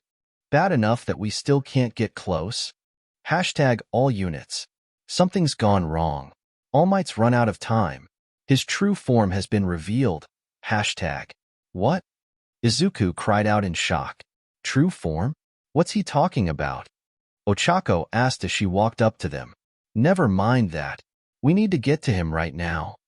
Izuku shouted, trying to stand up on his wobbly legs. Wow, wow, wow. You aren't walking anywhere. Not in your condition. Then give me a jetpack. Or take me to an LAT. He shouted, desperate to get back to All Might so he could help. We can't. The droids and Nomu fire at anything that moves through the air. The sound of the ATE's main cannon firing caught their attention as they looked at it. The thing was armored and armed to the teeth while being able to pass over difficult terrain. The Lots and the Gauntlet are large ships, fast but big targets. But if I'm fast enough, Izuku said as he began to charge his quirk again. Wait, Izuku. Don't dash. But too late. In a blur of green lightning, Izuku disappeared once more. Damn it, I shouldn't have let him go. Ochako cursed as she helped another civilian enter the LAT. Negotiators at full capacity. We'll drop them off then head back for another pickup. Copy that, oddball. Good luck. No use worrying now. He was going to fight with or without armor. Momo replied as she helped deal out medical supplies. How are things going? So far, we're doing good. The droids don't have aerial capabilities, so the jet troopers have been hitting them from above, and the ships have been carpet bombing them whenever they come back, Momo replied before their attention was caught by another. Keep bringing in the injured. I want every single soldier, officer, and civilian with even the smallest scratch here pronto. We can't let even one of them succumb to injuries, or I would be ashamed to call myself a medic. Ratchet barked as the metaclones, and even some hospital staff they'd found scrambled around to help. Have there been any casualties? Momo asked. From the VOD? So far no, just injuries. The shield walls are helping, but every moment they're at risk of dying once they head out. We just have to trust them. Ochako. The good thing is that these droids are automatons. They fight by marching. As much as I hate to say it, all this destruction provides them plenty of cover for counterattacks and other tactics. Ochako nodded and then left with a squad of clones to venture out for more injured. A large explosion at the epicenter, however, caught everyone's attention as the ground trembled and winds passed over everyone. I think something just happened with All Might's fight. Ochako was interrupted by the pillar of golden energy that erupted near Ground Zero. Something's wrong, Ochako called out. I recognize that pillar. It was the same as Izuku's from the USJ. Izuku. This is not good. The numbers are off the charts, but they're dropping rapidly, Ratchet said as he checked his vambrace. What numbers? The numbers that show his strength, Ratchet replied grimly. Whose? All Might's. Damn it. We need to set after that idiot before he ends up breaking his entire skeleton, because I'm going to be the one to do it. Pilot, follow him. Ochako screamed as she used her quirk to jump onto the roof of the walker, landing next to the cannon. Mom, yes, Mom. The pilot reported as he began moving the walker forwards, while the other took its place defending the base. The machine was surprisingly fast for its size, even in uneven terrain like this, as it kept on moving forward, taking and dishing out fire while also crushing any of their foes unfortunate enough to find themselves near its feet. Hopefully, they would make it in time to help. Izuku tore through the air, even managing to carve a swathe through the droids as he soared right above them. If All Might's out of time, he couldn't bear the thought. Finally, however, he could see the battlefield ahead of him. All Might appeared to be distracted by something. What it was he didn't know. All he could see was All for One, charging his attack. No. He spiked his quirk to 50%, breaking his legs as he left a sonic boom behind him as well as multiple rings of air. The darksaber shrieked through the sky, and Izuku roared as he swiped. A roar of pain rang through the air as All for One's arm fell to the ground, the darksaber having cut clean through it in a single. All for One then snarled and grabbed Izuku by the face, smashing through his helmet with one strike. No. All Might screamed as he saw All for One grab his boy. I had plans for you, Mandalore, he spat out with a curse. But I'm afraid you've become too much of a nuisance. Black and red energy then surged through his hand, and Izuku screamed. There are moments in the life of each parent where they are struck by the incalculable feeling of fear that arises when their child is in danger. Throughout infinite moments of history, there are stories of parents doing the impossible to save their children. Mothers and fathers, quirkless or not, lifting cars to free trapped children, fighting against criminals or attackers with parental rage. In scientific terms, this was commonly known as hysterical strength. Yagi Tashinori had felt fear and rage many times throughout the course of his career, the last time being when he last fought All for One. But as he saw Izuku, his son, held up by All for One's hand, how he screamed in agony. Something snapped, and One for All roared. All for One couldn't even metaphorically blink before he was punched away by a fully grown All Might, the world around them exploding from the sheer force of the punch as the latter quickly grabbed Izuku and landed back on the ground. Izuku. He pleaded as the boy could only cry out in agony, his body still twitching in pain from what felt like every nerve ending being set on fire. Beer. Izuku sobbed, his vision blurry, choking on every breath from whatever had been done to him. Dad, it hurts. Not only that, everything felt wrong, as if All for One had literally torn his body apart from the inside out. It's going to be okay, Tashinori soothed as he gently caressed his hair out of his face. Just stay with me, son. Please, just stay with me. Izuku began to gasp for breath, his body trembling in Tashinori's arms. I'm scared. Izuku whispered. It'll be fine. I'm here, my boy, Tashinori whispered as he held him tightly. My son. Izuku finally managed to look his father in the eyes, his breathing slowing down alongside his heartbeat. I'm sorry, he breathed out as his eyes turned glassy. Tashinori gasped. Izuku? He screamed as he started to gently shake the boy's body. His mind clouded. He hugged the boy closer and began to rock him, whispering his name over and over. He paused as he heard the clapping. Truly an emotional spectacle. All Might? The voice rasped, his breathing apparatus crackling with each breath. All Might slowly looked up to face his hated nemesis, wondering how the hell he was clapping. Said enemy had some kind of red construct sprouting off the stump of his arm. I truly didn't expect to bring this quirk to play. It does leave a taxing toll on me, but considering that I'll have to wait to take off the cauterized parts of my arm before properly regenerating, I think it worth the effort. The 8th holder of One for All did not respond. You should be proud of your boy, All Might, All for One complimented. He truly would have been a force to reckon with, I admit. I'm a bit disappointed that I had to disrupt Tamura's plans like that. All Might did not respond. But above all, I am most disappointed that One for All and All for One can no longer be reunited. Truly a pity, and we're certainly doing things out of order, the apprentice going before the master. Yagi Tashinori did not respond. But I suppose we'll have to fix that, won't we? With one final, shuddering breath, he bowed his head and kissed Izuku's head before gently setting him down and closing his eyes. Standing tall but trembling with grief and rage, steam pouring off of him, the remnants of One for All burned like an inferno. And Izuku's father finally responded. All for All. And golden lightning erupted from his, as a tower of energy consumed him. This time, All for One did have the time to metaphorically blink. Then All Might was already on him. One fist collided with his apparatus, shattering it into hundreds of pieces, revealing All for One's face, or rather his lack of one.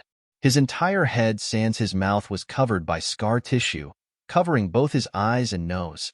This interaction lasted for less than a second before physics caught up to them, and All for One was sent flying towards a building at Mach 5. Inside the mindscape, things were going to hell. Fires were everywhere with clones trying to put them out, and alarms were blaring with the red lights being on as the brothers scrambled to get to different positions and areas while Nana was hit with a constant stream of reports, each worse than the other.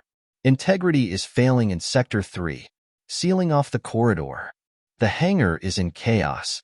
Whatever All for One did caused a chain reaction in the vehicles. Another clone shouted, just as an explosion was heard. Oh no, no. The fire is spreading to the ammunition depot. If that blows, it will leave Oriviota vegetable. Nana gnashed her teeth at all the chaos going on. It looked exactly like the scene from the day she died. Damn you, All for One. Damn you all to hell.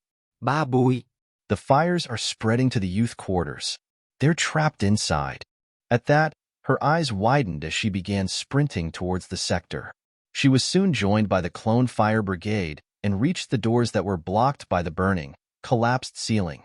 The clones immediately began spraying water and foam on the flames, while Nana went over and began trying to lift some of the rubble. It burned her ethereal palms and arms. However, the voices from the other side made it clear to her that the young ones were panicking. She had already failed one son. She wouldn't fail these. Move, Nana. She dodged to the side as black tendrils pierced the corners of the doors and curled in before wrenching them out, allowing the young clones inside to run out. Come on, move. This place is going to collapse any time now. The gruff voice of a man called out as he helped the shorter Izukus evacuate. Daigoro?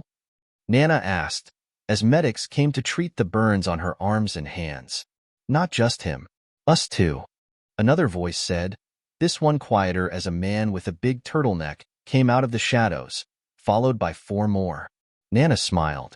We'll have to trust that those outside can help Izuku, so let's do our part here. Oya. Scratch, status report. What is the situation? Rex said from within the ATE, using his wrist comm to talk with his brother. Hashtag it's horrible. Orivod's down. He's not moving. Crap. Get over here, pronto.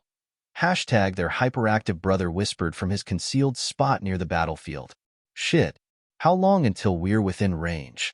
A minute if we continue with this speed. Right. Bullseye. You heard the man. Prepare the mass driver and aim at that monster. Rex yelled to his brother in the gun canopy, who gave him a thumbs up and started aiming the cannon. Much to their surprise, though, he didn't fire. What's taking you so long, Bullseye? Fire the damn cannon, Ochako said as she knocked on the canopy, which the gunner opened. I can't. All Might's in the way. What the what? Taking a pair of binoculars, the brunette looked towards the fight. I've never seen him so angry. Can you see Orivod anywhere? Rex asked, to which she nodded. I need jetpack fuel this instant. I need to see if I can save him, she said, with another clone arriving with a canister of the booster pack fuel and put it into her jetpack, before patting her shoulder twice. All Might roared, although the voice behind it was inhuman, more that of a god of rage incarnate as he pummeled All for One through buildings, the latter using his red construct quirk to protect himself, amplifying his quirk as much as possible against the wrathful onslaught. He was literally giving no time at all for his nemesis to charge up another air cannon. Therefore, All for One finally decided to fight back with his fists, delivering a brutal right cross that briefly knocked his foe back before taking an uppercut that sent him spinning down before he caught himself and leapt back up for another strike. The two were relentless, although All for One was forced to be on the defensive, All Might's rage so great that his blows had become titanic.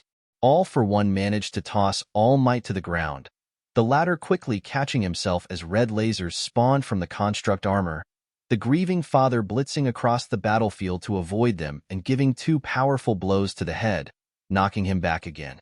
Flicking the air behind him, All Might sped forward, catching All for One by the shoulder before kicking off with his feet and bringing both of his fists together, smashing them onto All for One's back, spiking him to the ground. He was relentless, never giving his hated foe a moment's rest as, not even a few seconds after getting back up, he slammed to the ground and punched All for One back into the air, striking him earlier after the latter tried to hit him before leaping forward again and punching him through another building. When they reached the apex of their fight, All Might slammed him back down to the ground again before stomping on his head, the construct barely able to maintain its form and protect him. All for One snarled as red tendrils shot out and sent All Might back before bursting forward and kicking All Might in the chest. The negative effects of using such demanding quirks were already taking effect on All For One, who growled in anger at just how weak he'd become. Not even a moment after, however, All Might was already on top of him with a roar, his golden aura nearly blinding to what quirks All For One used to see. All For One was sent through another building before receiving more titanic blows. Eventually, the two began trading blows in the air before All For One was twin-kicked down back to the ground. He crashed harshly to the ground with a loud grunt, not even getting a chance to breathe before All Might crashed on top of him, grabbed him by the lapel of his suit, and began to punch him repeatedly. You punch took punch, everything punch from punch me now, I am gonna punch make you pay. Punch. Why punch. Boom. All Might grunted in pain as red energy erupted from All For One's construct, making him fall to his knees. The former was snarling in fury, his construct having to be shattered and reformed because of the sheer amount of damage it took, draining him even further. He had to finish this now. You will do nothing but die. All Might growled as he faced his enemy and reached out with all his might, his thumbs piercing the construct and making painful contact with the scarred eye sockets, even making them bleed. He then swung All For One back and forth, slamming him into the ground with each arc he made before tossing him away, the latter only able to get onto his knee before being tackled once more.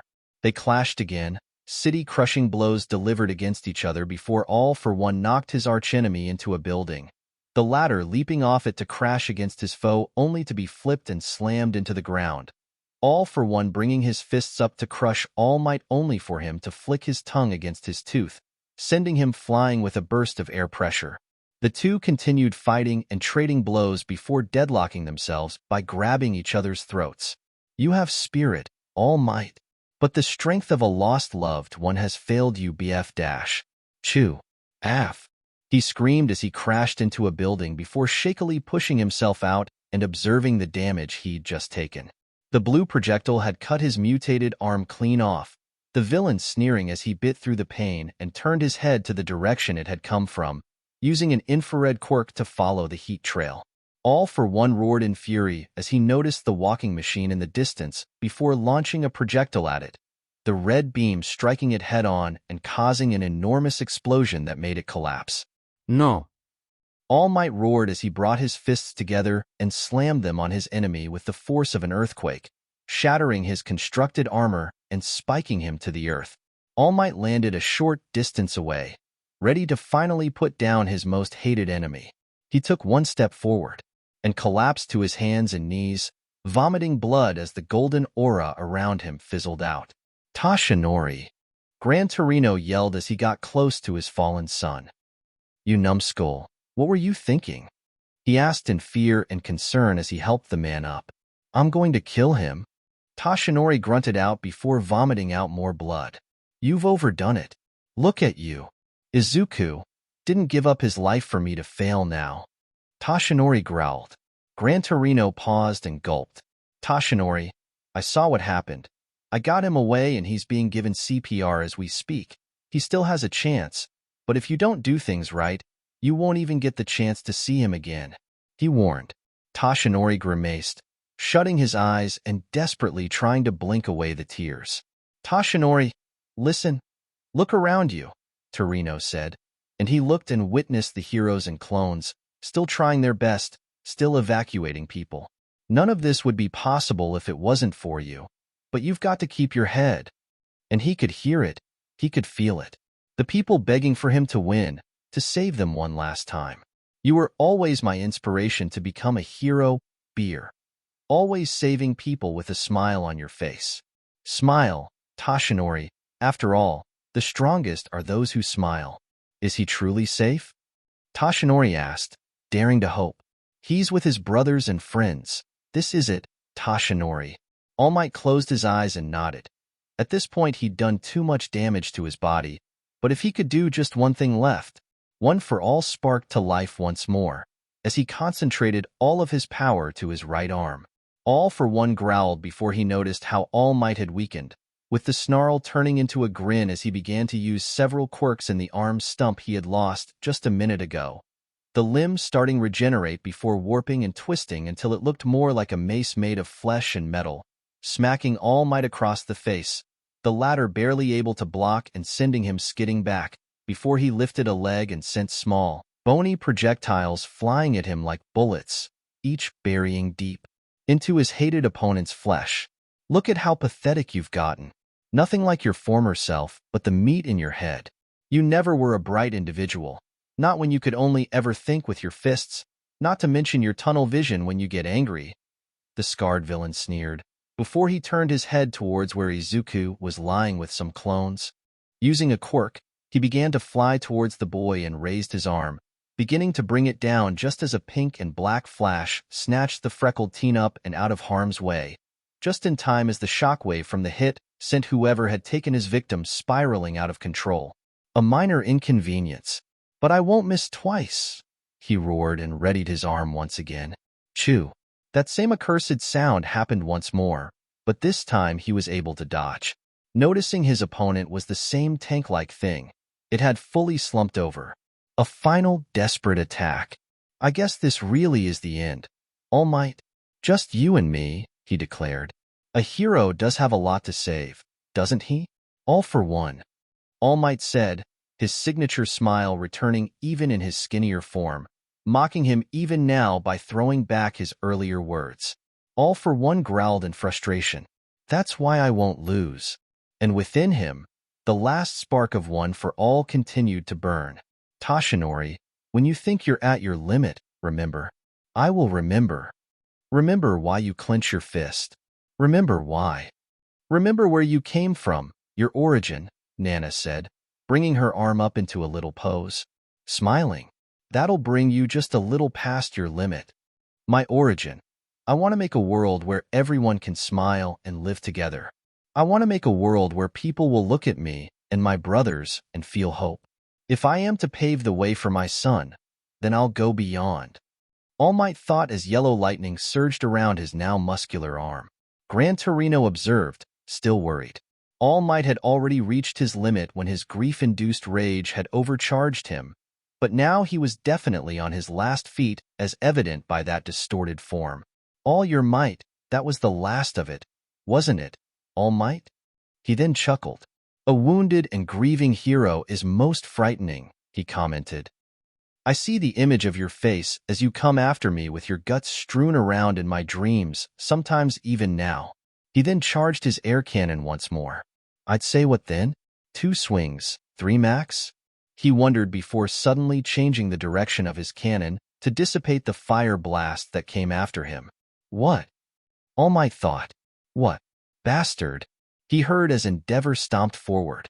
What is that form of yours, All Might? He screamed in rage. Looks like we just barely made it in time, Edshot declared as he landed next to Endeavor. The Nomu have all been disposed of, and we've taken care of the extra villains that popped out of the woodwork to cause havoc. Oh, even though they weren't all powerful and even accounting for the clones, you certainly took care of those Nomu in a good time. As expected of the man who clawed his way to the number 2 spot, Endeavor. All for one chuckled. All Might. Endeavor growled as he remembered. I worked diligently to surpass you. The harder I worked, the more I realized how big the difference between us was. As I watched your back grow further away, I despaired. To ya, Shoto.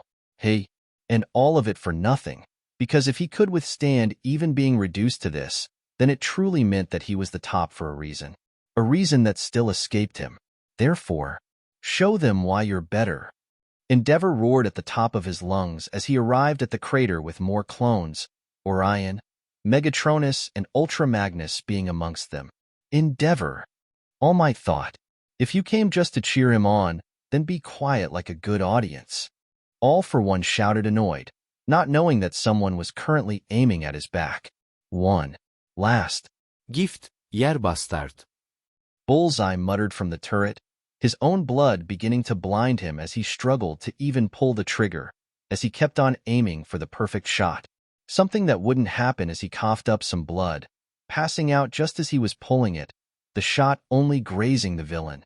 But his actions were not in vain as All for one snarled in pain before being distracted. Quiet, you destroyer. Shot yelled as he tried to attack only for his opponent to dodge again. We've come to help. This is all we can do. Relieve some of your burden, Tiger from the Pussycats said, hoping to help while his team was otherwise unavailable. Shot and Endeavor began to fight, All for One idly dodging their blows or disrupting them, though even he was getting annoyed at the potshots by the clones. Please stop that evil man, All Might, Shot pleaded. Everyone is praying for your victory. No matter what you look like, you're still everyone's #1 hero, Gran Torino observed, still rattled a bit from the intensity of the fight up till now. But as he saw everyone supporting Toshinori, he couldn't help but remember his oldest friend, discussing the young upstart Yagi Toshinori and how he desired to be a symbol for the people, a symbol of peace, a pillar for the people. Toshinori, you are a pillar, he thinks, as he sees the man inspired by the actions of those around him. You are the #1 hero. And you can still hear it, can't you, All Might? Gran Torino thinks as his mind goes to all the people around Japan, perhaps the very world even. No matter what, everyone's voices are still cheering you on. The crowds of people in the streets, even his fellow heroes. Everyone is praying for your victory. Inko, Mandalay, Eri and Koda, screaming for him to win. The voices of your students wanting to become a hero just like you. Bakugo and the other students at their homes, the ones still at the hospital, even the ones still at the battlefield now that more heroes had arrived and were wiping up the last remnants of the droids. All Might. How annoying. All for One snarled as he shot straight downward and sent everyone flying back with the enormous explosion generated. Let's stop talking about emotions and start talking about reality, he stated as his arms started to bulge. Spring-like limbs, kinetic booster ×4, strength enhancer ×3, multiplier, hypertrophy, rivets, airwalk, and spear-like bones. The shockwaves until now were just to wear you out. Then you forced me to use my reserves just to keep up with your hysterical strength. But now, in order to kill you, I will punch you with the ultimate combination of quirks I have right now. All for One declared as he revealed his grossly mutated right arm. Fitting, is it not? All Might grimaced as he cocked his fist back. It's finally run out, hasn't it?